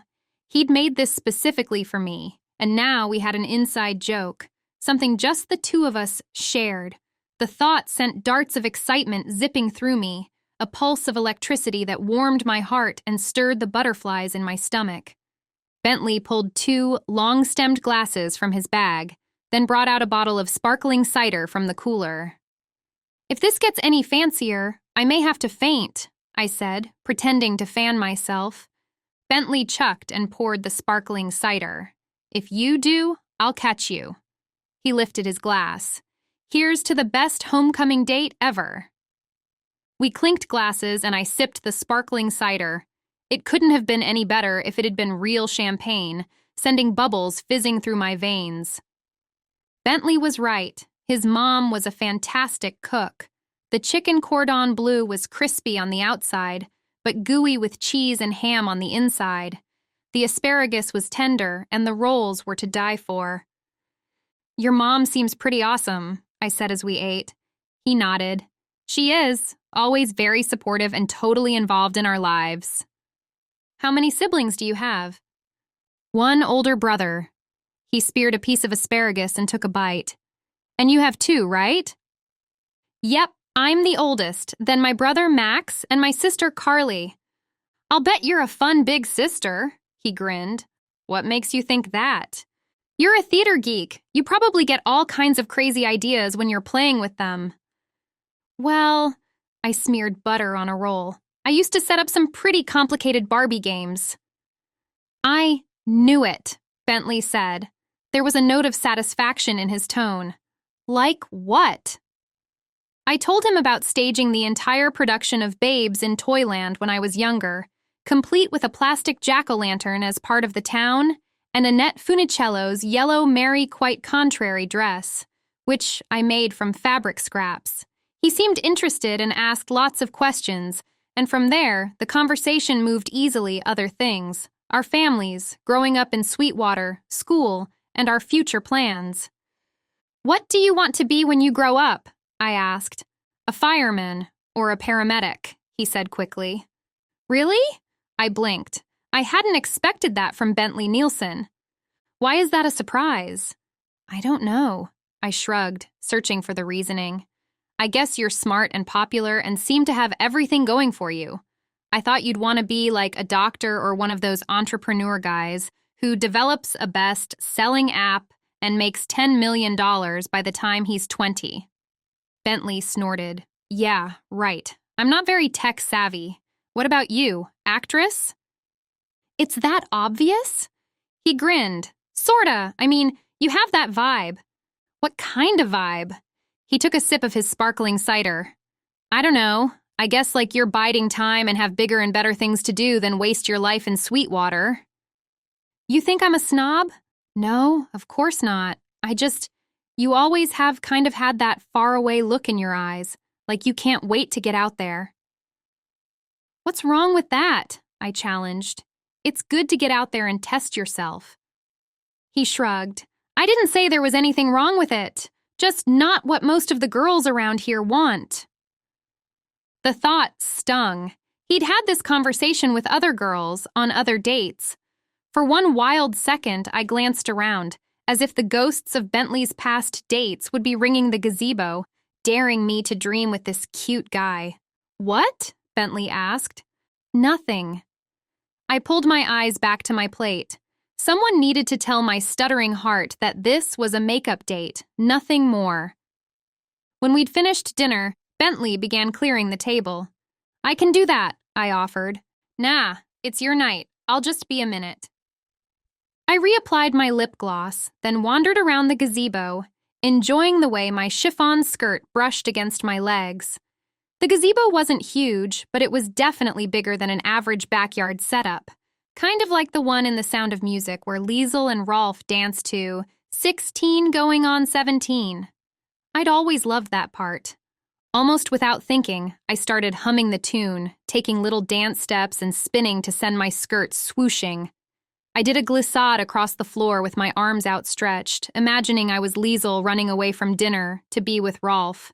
Too bad he turned out to be a literal Nazi, because they were so cute together. Dancing around the gazebo, kissing in the rain. What would it be like to kiss Bentley in the rain? I wouldn't even care if it ruined my dress. Well, kinda. Bentley broke out into applause behind me. I stuttered to a stop, suddenly aware that I was full-on dancing. One side of my skirt swept up in my hand and everything, while I sang to accompany myself. Heat flooded my cheeks. He must think I'm a lunatic. "Keep going. You look nice," he said. "Oh no, you're not going to King of Siam me," I retorted. His thick eyebrows wrinkled in confusion. "What are you talking about?" "You know the part in The King and I where Mrs. Anna is dancing around and the king is watching? When she stops, he tells her to keep going, but she won't, so they dance together." I watched as his confusion deepened. "You have no idea what I'm talking about," I guessed. Bentley shook his head. "I've never seen that movie," he admitted. My mouth dropped open. "The King and I? Are you serious? Every self-respecting theater geek has not only seen The King and I, they've probably been one of the kids in the production at least once." "You included?" he chuckled. I drew myself up with dignity. "Yes, in fact, I played barefoot child number 7 when I was 12. Dyed my hair black and everything." "You did?" His eyes widened as his gaze roved over my coppery curls. "Like, using permanent black dye?" "Semi-permanent," I admitted. But it was such a drastic change that the dye kind of stained my hair, and so after that, it was kind of a dark greenish red until it grew out. "Your mom let you do that?" "Why not? It's just hair." I shrugged. Bentley chuckled. "Well, that's what I call devotion to your craft." I could only nod. I would totally shave my head if it was right for the character. Bentley took a step toward me and reached out his hand to touch one of my auburn curls. He ran it through his fingers as my breath caught in my throat, and I stood pinned like a butterfly under his gaze. His eyes were warm and deep, like a bar of dark chocolate melting on a hot summer day. "Oops, almost forgot," Bentley grinned. He pulled his phone from the pocket of his tux. "Just a second." His thumb moved over the screen, and a moment later, music filled the gazebo. I whirled around and noticed the tiny speakers for the first time. There were 4, balanced on the outside rail, just waiting for this moment to come to life. "This is amazing," I said with a small squeal. "I can't believe you did all this." "Well, I owed you." He slipped the phone back into his pocket. "Want to dance?" "Of course." I thought of the hours we'd spent practicing the tango. No tangos, though. "You got it." He swept me into his arms, and the gazebo raced by as he whirled me through a dance. No tango and not even anything formal, but way better than any dance we'd done before.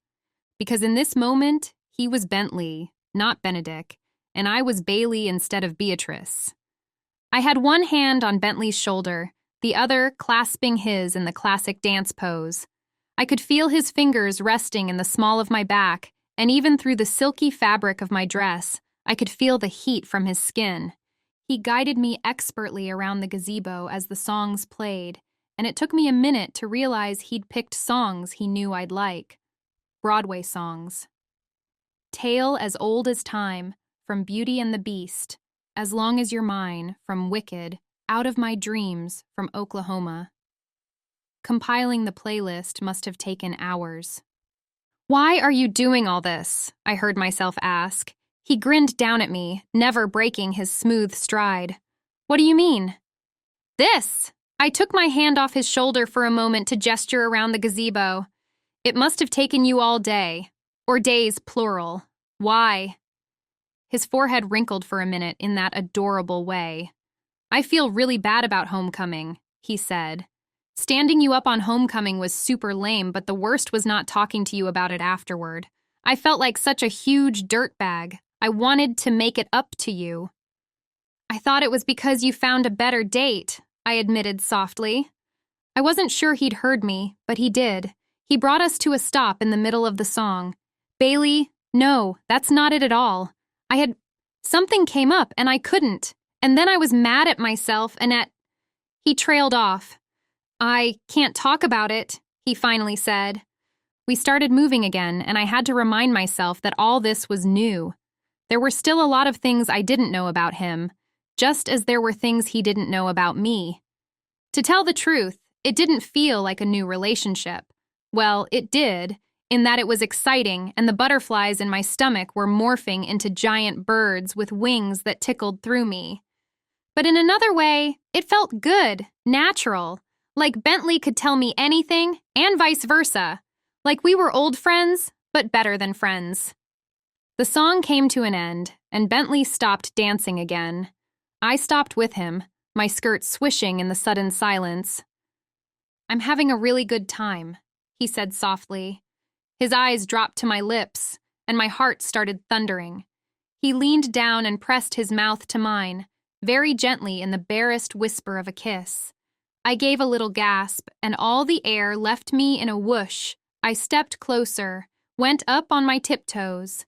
Every bit of me yearned to draw closer to him, needing his touch. His lips tightened against mine as he gave a brief smile. Then his hands were on my waist, pulling me closer as he deepened the kiss. Everything went still. Time itself seemed to stop. There was no past, no future, only the present and the feeling of Bentley's mouth, hot on mine. I buried my fingers into the soft curls at the back of his head and gave myself up to the whirling in my heart. Chapter 10. A boyfriend. Did I have a boyfriend? Okay, maybe not yet, but things were definitely headed in that direction. Bentley kissed me goodbye on the porch after our date and promised he'd see me the next week in school. I floated inside and up to my room, where I threw myself on my bed and relived every second over and over. Harper and Summer had been tag-teaming me on a group text all evening, demanding to know how it was going. Now I sent them the emoji with the heart eyes and sat back to wait. 3 seconds later, my screen lit up with their replies, rolling in faster than I could respond. "Girl, you'd better tell all. Looks like a good sign. Squee, tell us everything. Why are you keeping it from me?" I giggled and typed my reply. "Yes, yes, yes, I'm floating. Talk tomorrow." I loved my friends, but right now, I wanted these memories to stay between me and Bentley. I wondered if he was thinking of me, or did guys even think that way? Maybe he'd gone home to watch a basketball game and hadn't given our evening a second thought. Except, I knew that wasn't true. He'd put a lot of energy and time into our date, the flowers, the decorations, the dinner, and the dancing. I wished I'd thought to take pictures of everything, but I was so caught up in being there, I'd completely forgotten about my phone and my camera. I guess that means you're having a really good time when you don't think about how you're going to share the experience on social media because you're too busy having the experience. There was a light tapping of fingernails on wood. Then my mother pushed the door open and stuck her head in the room. "You're smiling," she said. "Does that tell me everything I want to know?" I sat up and brushed my hair off my face. "Mostly?" She beamed at me. "I'm so glad. Need to talk it through?" I shook my head. "I'm good. Kind of want to process it, you know?" "I do know," Mom smiled. "Let me know if you need me." I nodded, and she blew me a kiss before closing my door again. I know it seemed cliché, but I couldn't help the happy little sigh that burst from my lips. Was this what being in love felt like? I'd had performers high many times, when you are waiting in the wings for your cue and you know it's going to be a fantastic show, when you put your whole heart and soul into a ballad, when you finish and there's a split second of silence while the audience absorbs it, then breaks into applause. And when you're holding hands with your cast members at the end of the night, all bowing in a raggedy line. That's the kind of high I'd experienced. But even then, it hadn't been quite the same. Not quite as giddy. Not as many tingles in my stomach. Just the thought of Bentley's lips, warm against mine, sent the butterflies swarming in dizzy circles. My text alert went off again. It was him. "I had a great time tonight. Thanks." I bit the edge of my lip as if I could hold back the happiness that bubbled out of me, like a Mento dropped into a Diet Coke. "Thank you. I had a great time, too." "Talk tomorrow? Looking forward to it." I put my phone on the charger and changed out of my dress into a comfy pair of cotton shorts and a tank top. I could barely believe this was happening to me. I had to be the luckiest girl in the world. Chapter 11. I will stop your mouth, Bentley said. Okay, now you take her by the shoulders and turn her around, Mr. Meadows prompted. My skin shivered as Bentley's hands closed around my shoulders. He spun me gently to face him. Good. Now, strike the final pose, Mr. Meadows said. I put one hand in Bentley's and the other on his shoulder. He stepped back smoothly, and I leaned with him but kept my feet anchored to the floor. We held our upper bodies in the rigid dance pose of the tango, but pressed our foreheads together, staring deeply into each other's eyes. We'd rehearsed this move last week, and it had made us both break down in embarrassed laughter. But after our date at the gazebo, things had changed. Heat flared between us, a longing that took me by surprise, made all the better because I knew now that it was reciprocated. And end, Mr. Meadows said softly. We stayed that way, staring into each other's eyes for one moment longer, then broke apart. That was very good, Mr. Meadows said. Very powerful. You two have worked hard, and you should be proud. It was a standard director-to-actor, coach-to-athlete speech, but I still felt a dart of pride. We had worked hard, and the performance was fantastic, made all the better because now there was real feeling between us. You don't think we should end on a kiss? Bentley asked. He nudged me with his shoulder. I mean, it's no bother. I giggled and nudged him back. Yeah, sacrifices must be made for the sake of art, I told Mr. Meadows. We're totally willing to go along with that. Our teacher's eyes narrowed as he evaluated us. I didn't know how keyed in he was to the grapevine at school, but he'd probably at least heard rumors that Bentley and I were an item.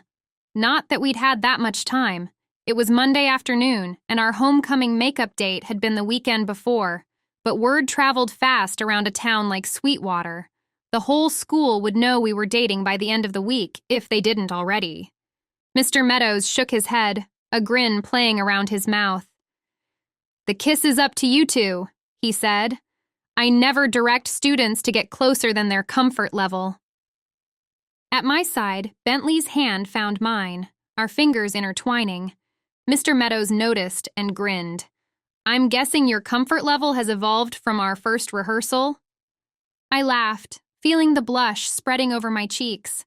Had it really only been a few weeks since we'd sat in icy silence in this same room? It felt like a different lifetime, like I had always known Bentley, and now I couldn't know life without him. I would be less than myself, like there was a room in my heart with a locked door that only he could open. Okay, maybe that was a little dramatic, but seriously, the intensity of my feelings overwhelmed even me sometimes. I'll let you two decide on the kiss, Mr. Meadows said, breaking into my thoughts.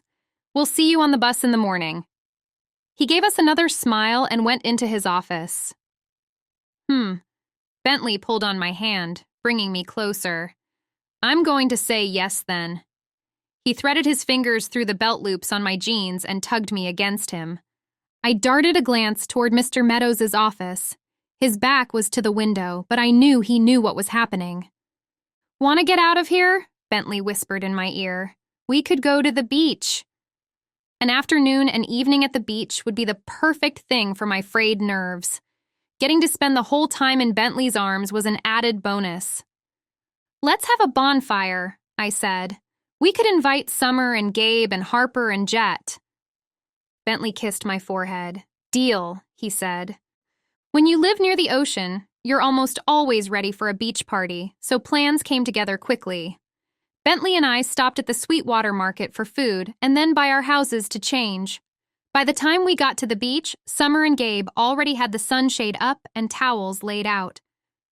Harper and Jet showed up a few minutes later with enough firewood to keep us going for a long time.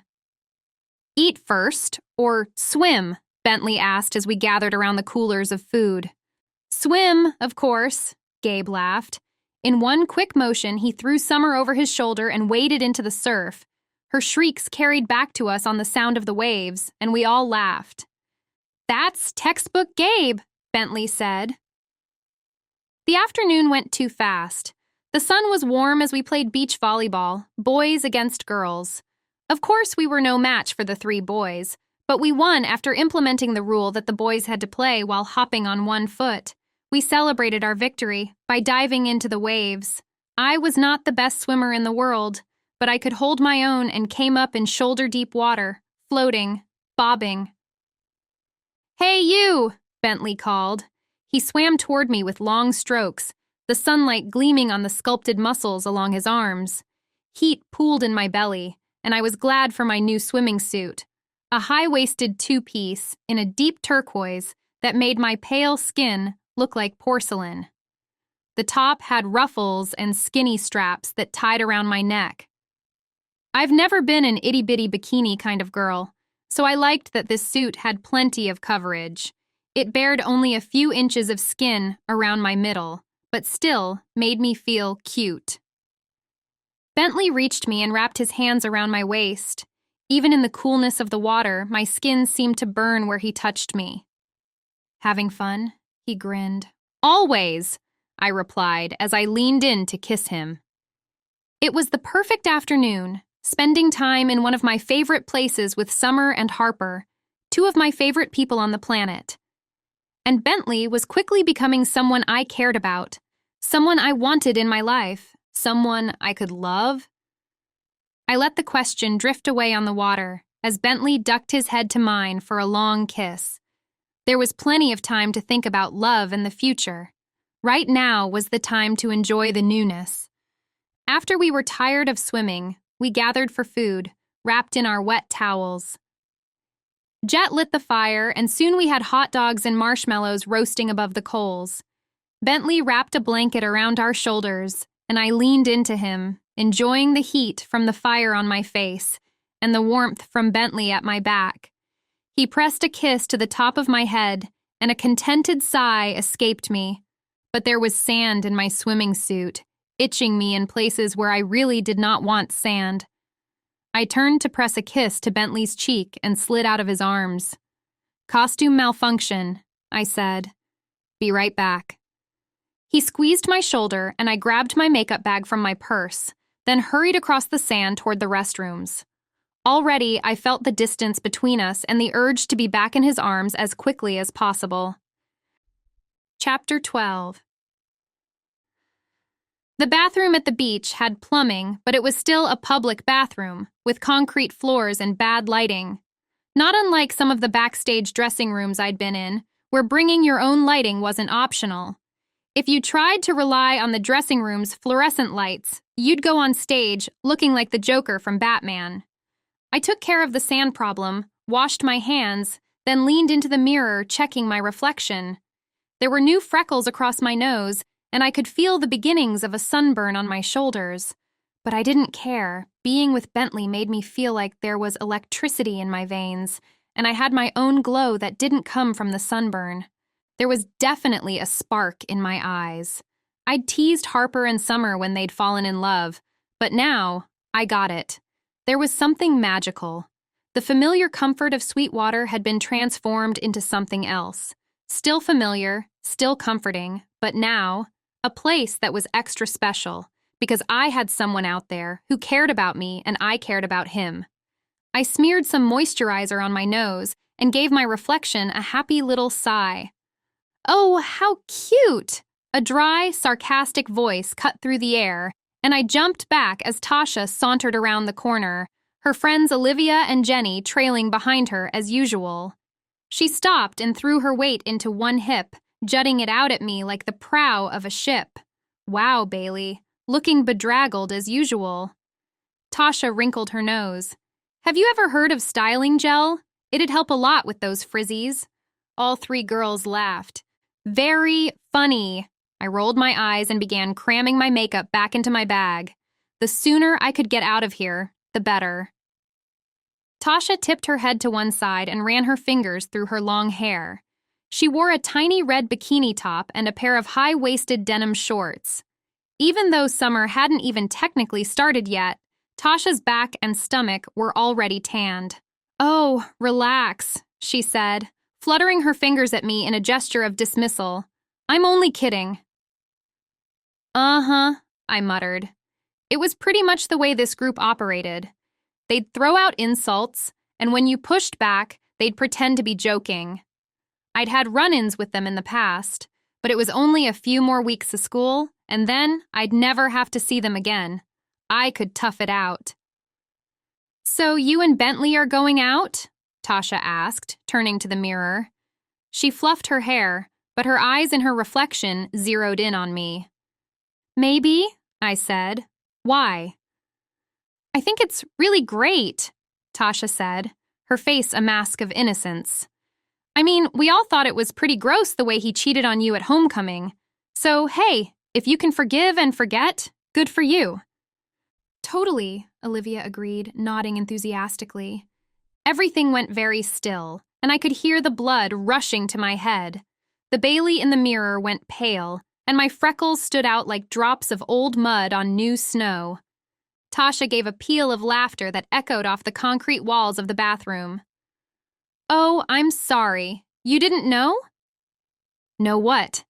I forced my stiff lips to move, to ask a question I didn't want to know the answer to. "I saw him at the burger bar with another girl that night." "You're lying," I glared. "I don't think so." She smirked and pulled her phone from her beach bag. Her carefully sculpted eyebrows furrowed as she scrolled with her thumb, then turned the screen toward me with a triumphant smile. "See?" I didn't want to look, but I couldn't help it. The picture was off-center, taken from across the parking lot, but there was Bentley, unmistakable with his curly hair and crooked smile. He was sitting behind the wheel of his Toyota, and there was a girl in the passenger seat. Her head was down, and I couldn't see her face, but there was something familiar about her, something I recognized. My brain whirled frantically, trying to make the story fit my feelings. It could be a misunderstanding or maybe an old picture. Maybe the girl was his sister, but he didn't have a sister. My heart ached. "Who is that?" I heard myself ask. "Really? You don't even recognize your own two-timing friend?" Tasha said, a bit of acid in her voice. "And you can check the date. It was the night of homecoming." She flicked to another picture, almost identical to the first, except this time the girl's face was raised, visible in the light from the parking lot. I looked closer. "Is that Krista?" I asked, my lips going numb. My mind flashed back to last week. She'd been crying at lunch and bolted away before Bentley could come meet us. She'd said she wanted to talk. Was this why? But this was homecoming, several months ago. Why hadn't she said anything before then? And why hadn't Bentley told me the truth? "That doesn't mean anything," I said, glaring. "You can change the date on pictures." I wasn't sure about that, but my heart hurt so much. I wanted so much to give Bentley the benefit of the doubt. An excuse, any excuse. Tasha flipped her hair over her shoulder. "Your loss," she said. "But Jenny has a pic too, right?" Jenny nodded and pulled out her own phone. I felt numb as I stood there stupidly, watching her scroll until she turned the screen toward me. It was their group, the 3 girls and 3 boys, all dressed in formals. The pictures I'd seen online last fall, when everyone was posting pictures of the homecoming dance. Back then, opening my social media was like pouring lemon juice in a fresh wound. It stung again now. "See, right there." Jenny's thumb zoomed in on the girl sitting in Bentley's car. The girl's face was clearer this time. It was definitely Krista. "Why?" I heard myself whisper. "That's a guy for you." Tasha smirked. Two-timing creeps. Was she trying to be sympathetic? I wasn't sure. I dug my fingernails into my palms, determined not to fall apart in the bathroom at the beach, and especially not in front of this group of girls. "I need to go," I muttered. "Bailey, don't leave," Tasha said. There was a hint of sympathy in her voice, but underneath that, I caught the mocking tone. "We can talk about it if you want." I spun on my heel and hurried out of the bathroom. The 3 girls broke into laughter, their taunts following me as I raced across the sand. My group was still around the fire. Bentley looked up as I approached and opened his arms to me. All of this looked like a joke now. worse than the stagey set of a play, and like an idiot, I'd believed him. I'd fallen for this act when really, the joke was on me. "You were with Krista?" I said as I came to a stop at his side, just beyond his reach. "At homecoming? You stood me up and were with her?" There was silence around the fire, broken only by the popping of the firewood and the crackling of the flames. Summer and Harper fell quiet and everyone stared at me. "At homecoming?" I demanded again, my voice high and tight. "You stood me up and were with her?" Bentley's shoulders slumped, and I knew Tasha and her squad was telling the truth. A rock formed in my chest. "Who told you?" Bentley finally asked. "Tasha," I said, tipping my head toward the bathroom. "They had pictures of the two of you together." "It wasn't planned," Bentley said. "Bailey, listen to me. Something came up and we ended up at Burger Bar and then Did you know?" I whirled toward my friends. "Did you know what happened?" Harper and Summer shook their heads, confusion written across their faces. "No one else was there," Bentley said. "Tasha's group, I don't even know why they were there. No one goes to the Burger Bar for a fancy date." He said it as if he was using it as an excuse, a reason for being there with Krista. He'd thought they wouldn't get caught. An icy sadness settled in my chest. "Why?" I whispered. Bentley grimaced. "I promised her I wouldn't tell," he said. "But it's not—" "Oh, so you'll keep a promise to her, but not to me?" He sighed. "It's not that simple." "Yeah, it is. It's obvious you don't want to be with me." "Bailey, will you stop being dramatic and try to understand?" I took a step away from him. "How am I supposed to understand when you won't tell me the truth?" I'm not the only one involved here." I couldn't listen anymore. Tears stung my eyes as I whirled away. "Gabe, can I have a ride home, please?" I asked. I'd come to the beach with Bentley, but there was no way I'd be leaving with him. Gabe's eyes shot to Bentley's face, and he nodded. Harper rushed to my side and wrapped me in the quilt she and Jet had been snuggling under. "Jet and I will clean up here," she said, glaring at Bentley. "You can go." He stood still for a moment, facing me. The firelight reflected in his eyes, and he spread his hands helplessly. "Can we please talk about this?" he asked me. I shook my head. I had invested way too much time in him already. I'd been wondering if I was in love with him. Typical me, jumping to the most dramatic assumptions, regardless of the evidence piling up in front of me. "I want to go home," I told Gabe, my voice hitching on the words. He sent Bentley an apologetic look, but turned away to follow me and Summer toward the parking lot. The sand crunched beneath my sandals, breaking and scattering, just like the pieces of my heart. Chapter 13. The drama competition was a 3-hour bus ride from Sweetwater, and we had to be at the school at 6 the next morning. The bus was rumbling in the parking lot when Dad drove me there at 5:50. He put the car in park and reached out to stop me from climbing out of the car. "Wait a second. Are you sure you're okay, sweetheart?" Tears sprang to my eyes, the way they always did when anyone sympathized with me. I didn't know why, but I could be strong as long as I felt like I was on my own.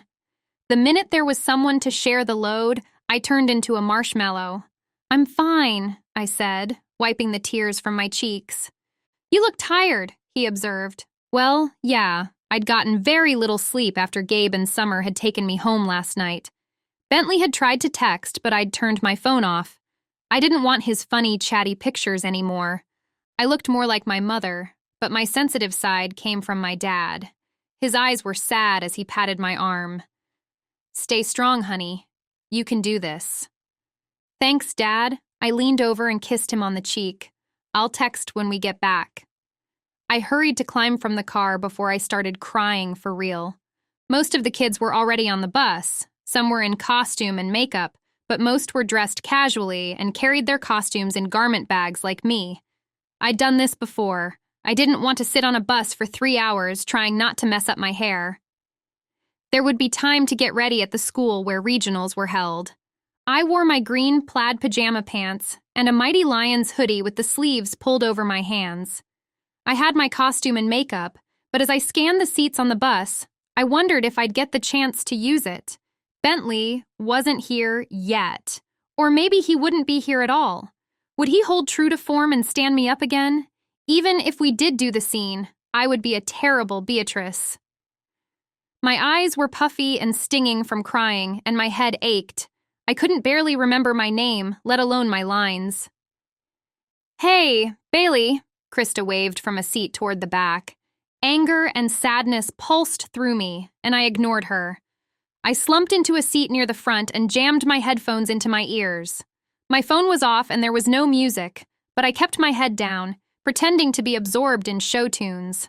Still, I knew exactly when Bentley climbed on the bus. My sensor went off like some kind of hopeful idiot, and my arms broke out in goosebumps as the scent of his cologne filled my nose. From the corner of my eye, I saw him pause near my seat, but I kept my gaze on the floor and he finally moved off toward the back. Maybe he was going to sit with Krista. My chest ached. The bus was not crowded and I had the whole seat to myself. I slid toward the window and blocked the rest of the seat with my backpack in case anyone tried to sit by me. For the first hour, I could practically feel Bentley's eyes on the back of my head, but I stared resolutely out the window, refusing to turn around. I just had to get through today, then a few more weeks. Then it would be graduation, and this would be over. I could do it. "Bailey, are you okay?" Mr. Meadows slid into the row in front of me. He was dressed in his normal teacher clothes, like something you'd wear on casual Friday at an office. His reading glasses were perched on his head, and the corners of his eyes were crinkled in concern. "I'm fine." I scrubbed at my nose with the sleeve of my sweatshirt. Mr. Meadows sat in silence for a minute, and I wished he'd go back to his seat behind the driver. I didn't want to get into this with anyone, especially not someone I admired. Then I heard Bentley's laugh coming from the back of the bus, and my heart twisted. "Wait," I said. Mr. Meadows had started shifting his weight to return to his seat, but he stopped and settled back into the cushion in front of me, a questioning look in his blue eyes. "I quit," I said. "I don't want to do the duo anymore." Mr. Meadows' eyes widened, and he shot a look toward Bentley at the back of the bus. "Obviously, this is a recent development since we're halfway there," he said. "Can I ask why?" I shrugged. "I just don't," I said stubbornly. "Bailey, think about your goals." I blinked to force back tears. "You're the one who told me I put too much importance on regionals." He frowned for a moment, like he was trying to remember. "I meant you were putting too much importance on the monologue, not regionals. But now you've committed to me and to the school and to Bentley. You can't just quit, especially not without any notice." I huffed and bit back the sting of fresh pain. "Yeah, some commitment to Bentley." "You've agreed to represent the school," Mr. Meadows said. "If we show up one team short, well, you know what that does to our chances of winning."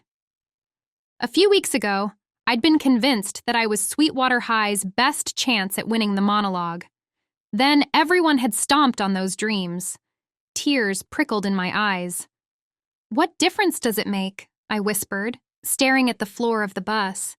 There was a long silence, and Mr. Meadows sighed. "What's happened? Did something go wrong between you and Bentley? Maybe we can fix it." I shook my head and swiped at the hair on my forehead. "I don't want to fix it. I want to get through the rest of the year and get out of Sweetwater and never look back." The words came out with more venom than I'd intended, but I didn't take it back. I was done with this little town and the little people who lived here. Bentley could stay and be a firefighter or an EMT or whatever he wanted and live the rest of his life here. I had bigger things ahead. "I understand you are hurt and probably feeling quite fragile right now," Mr. Meadows said quietly. "But may I strongly discourage you from this line of thinking?" "Why?"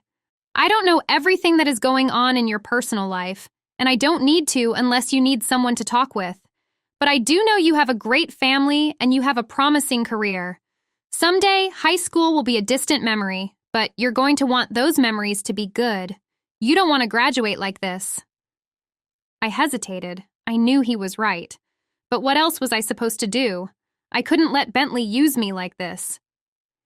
He came to me, Mr. Meadows said into the silence. My head whipped up. What do you mean? When I posted the list for monologues, Bentley saw you weren't on it and asked if there was anything he could do to help you get to the state competition. This duo was his idea. The humiliation of my Lady Macbeth moment washed over me again. My carefully rehearsed monologue, my scream echoing around the room, the silence in the auditorium when I'd finished. I'd thought I was being edgy and dramatic, but now I felt foolish and naive. How could I have got it so wrong? Apparently, I'd gotten a lot of things wrong. I could practically feel Bentley watching us. He had to have noticed Mr. Meadows talking to me, had to be wondering what we were saying.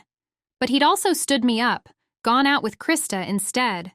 There wasn't really a good way to come back from that, was there? So, what do you say? Mr. Meadows prodded. Shall we end the year on a good note? I bit my lip. I'll think about it. Chapter 14. I thought hard for the rest of the trip. I could do the scene, really show my acting talent by pretending everything was great with my partner when it was totally falling apart. I'd heard of plenty of pairings like that, where the two people hate each other in real life, but you'd never know it by watching their performance. I could make it work, take it for what it was, and let go of what it wasn't.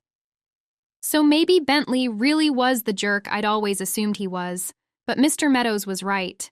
I couldn't let him ruin my chance at winning regionals. When we reached the school, I hurried off the bus before anyone could catch up to me, before Bentley could try to talk to me. Our chaperones directed us to the girls' locker rooms so we could change, and for a while, it was noise and confusion and staking our spots and people taking selfies in the mirror. There were several other high schools there, and everyone mostly stuck with their own group, but I moved away. I didn't want to be around anyone at the moment, especially not Tasha, and especially not Krista. I found an empty bench and began to change. We'd continued the tango element in the scene into the costumes, and I had a simple black dress with a keyhole cutout at the neckline and long sleeves made of lace.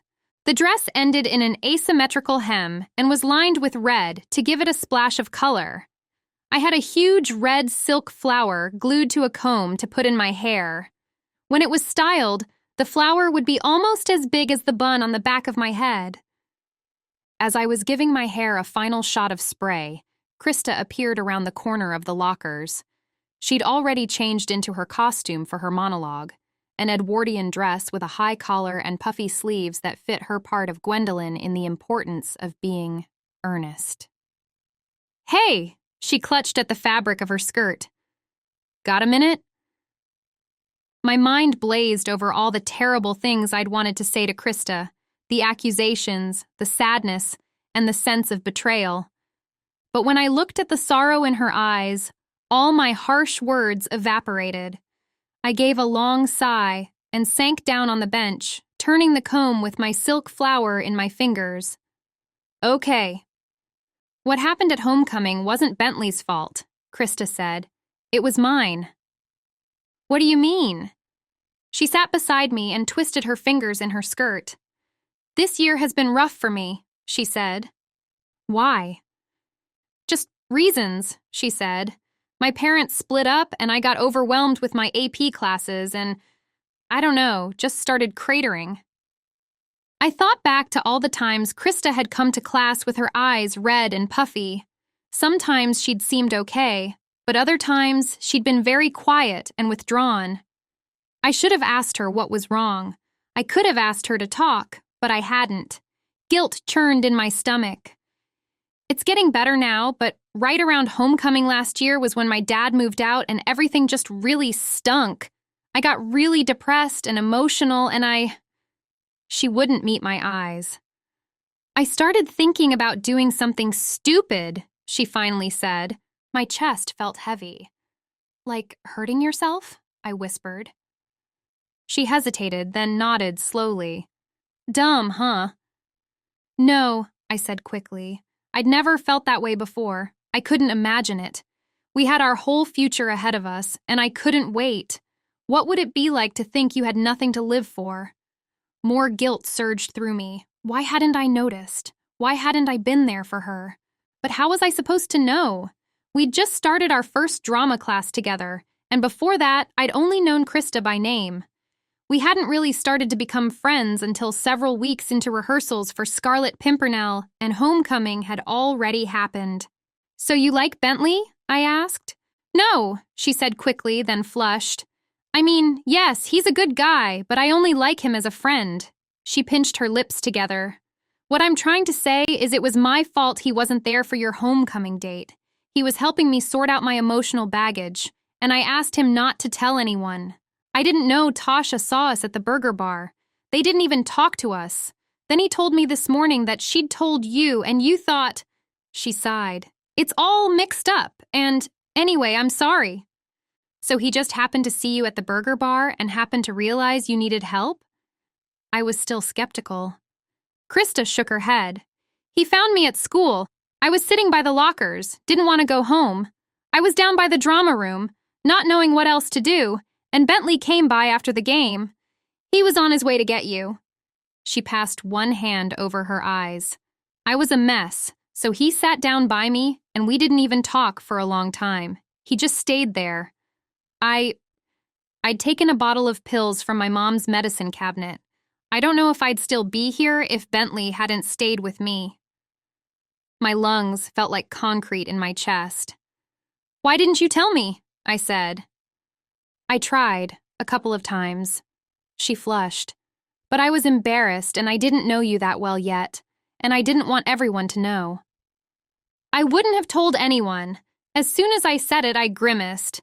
Truthfully, keeping secrets was not one of my strong points. I probably would have told at least Summer and Harper. Shame burned in my heart. I'd been so angry at Bentley, so sure I was the victim. "Why didn't Bentley at least tell me the truth?"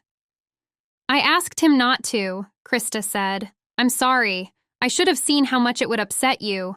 But I'd hoped you'd forgive him because everyone could see how much you cared about each other. I didn't think about how it would look to you." All my sadness and anger evaporated as I leaned forward and wrapped her in a hug. "It's okay," I said. "I'm really sorry you're going through tough times. Can I help?" "Thanks, I'm doing better now," Krista said against my shoulder. "If you need to talk, I'm here," I said. "I know I haven't been. Sometimes I'm dramatic and too self-centered." I pulled back from the hug and tried to smile. "But I'm working on it." Krista laughed. "It's okay. Just please don't be mad at Bentley anymore. I'd feel terrible knowing I came between true love." True love. My heart swelled and tumbled in my chest. Was that what this was? Maybe, but I'd almost blown it. I grabbed my silk flower off the bench. "I need to talk to him," I said. She smiled and gave my shoulder a gentle push. "Go find him." Chapter 15. I raced through the unfamiliar halls, searching for Bentley in the crowd of kids. Everyone was dressed in their costumes, and nervous tension hung in the air. I saw a few people I recognized from past competitions, but I couldn't stop to say hello. I had to find Bentley. My phone was in the locker room, still dead, and I hadn't charged it yet. I couldn't even text him. I rounded a corner and instantly zoomed in on his tall figure leaning against a white painted wall. He was wearing black dress pants and a silvery gray button-down with a red tie. His hair curled against his neck, and one lock fell across his forehead. His eyes widened when he saw me. "Wow, you look great!" There was no smile to match the words. I was still holding my silk flower. I hadn't had the time to fasten it in my hair. I clutched at the petals, suddenly aware of how rude I'd been. "Can we talk?" Bentley's eyes narrowed. "Oh, so you're talking to me now?" Okay, I deserved that. But my cheeks still warmed. "Please?" He gave a gusty sigh and jerked his head down the hall, where there was less of a crowd and a bit of privacy. "Krista just told me everything," I said, when we came to a stop. Bentley's shoulders relaxed and hope lit his eyes. "She did?" I nodded. all about homecoming and you finding her in the hall and helping her out, and how she didn't want anyone to know. He flushed. I wanted to explain, but I promised her I wouldn't tell. The Old Bailey would have picked that statement apart, would have wanted to know why Krista's feelings mattered more than mine. But now that seemed so childish. Of course her feelings should matter, and he'd done the right thing. "I'm sorry," I said. "I should have been more understanding." "I'm sorry too. For what it's worth, I came by your house after I took Krista home. I wanted to talk, but all the lights were off, so I guessed you were asleep." I shook my head. I wasn't asleep. In truth, I'd stayed up all night, mostly feeling sorry for myself and raging at Summer and Harper via text over the lameness of boys. Bentley had been driving by my house, and I was lying in bed, crying. "But you could have talked to me later. Why'd you avoid me all this time?" He shrugged helplessly. "It was just one of those things that seemed to build. And you were so mad.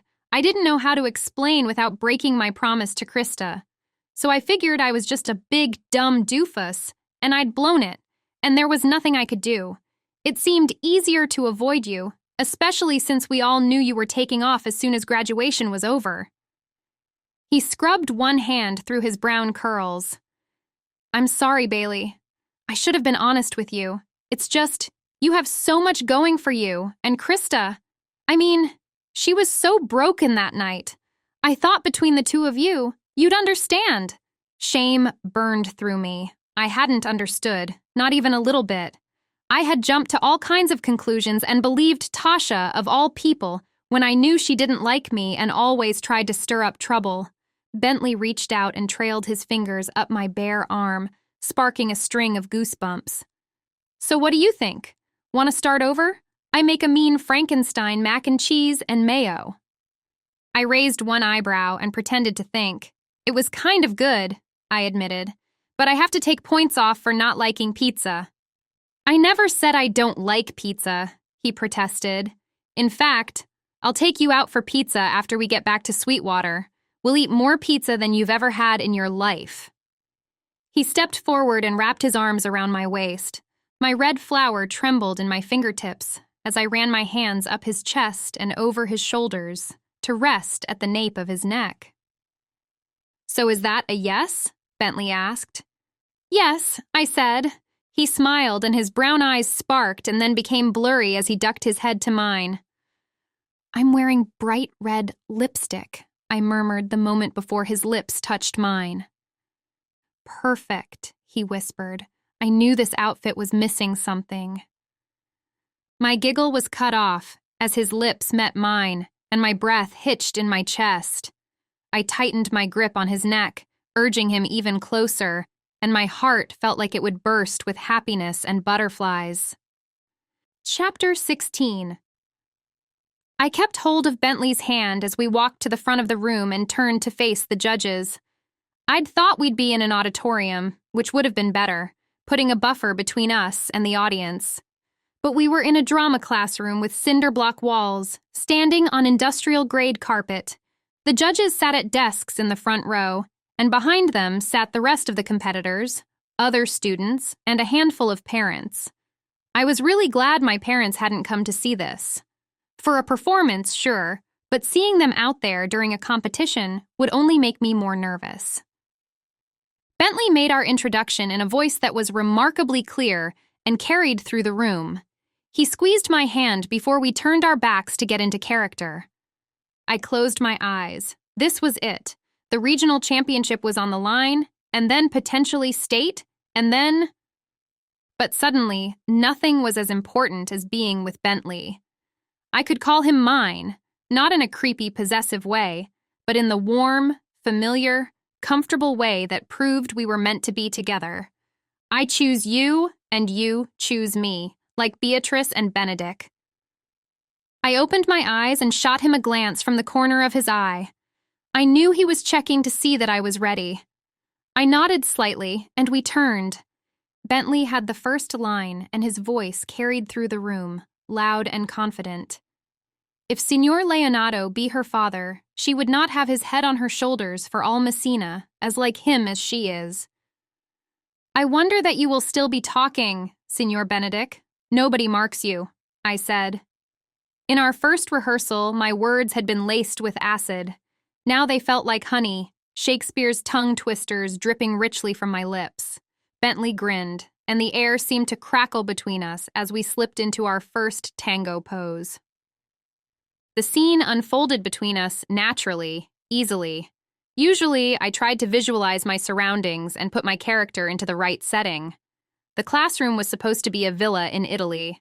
The sun would be warm on my shoulders, and the rich scent of the vineyards would fill my nose. I wouldn't be Bailey anymore. I'd be Beatrice. But now, the only thing I could smell was Bentley's cologne. He wasn't Benedict. He was Bentley, a boy I loved. I didn't need to pretend, didn't want to pretend, because real life was better than any play. We came to the end of the performance and assumed the final pose. Peace! I will stop your mouth. Bentley's eyes gleamed and his hands slid around my waist, pulling me closer. I tiptoed, and then our mouths were coming together and everything exploded into daydreams and fireworks, and I didn't know anything until the crash of applause from the audience. We took our time ending the kiss, stopping just short of awkward. Maybe. I really didn't care. Bentley's hand slid into mine, warm and strong. He clasped my fingers tightly as we bowed. Then he led me out of the room. We were supposed to take seats at the back and wait for our score, but I couldn't protest, even if I'd wanted to. My insides felt as light as a parade balloon, and the only thing keeping me anchored to earth was the tug of Bentley's hand. He led me down the hall in silence, my heels tapping on the linoleum. When we reached an unlit hallway, he pulled me around the corner into the shadowed darkness. Is it just me, or was that awesome? He whispered as his hands tightened around my waist. I have a feeling we're going to state.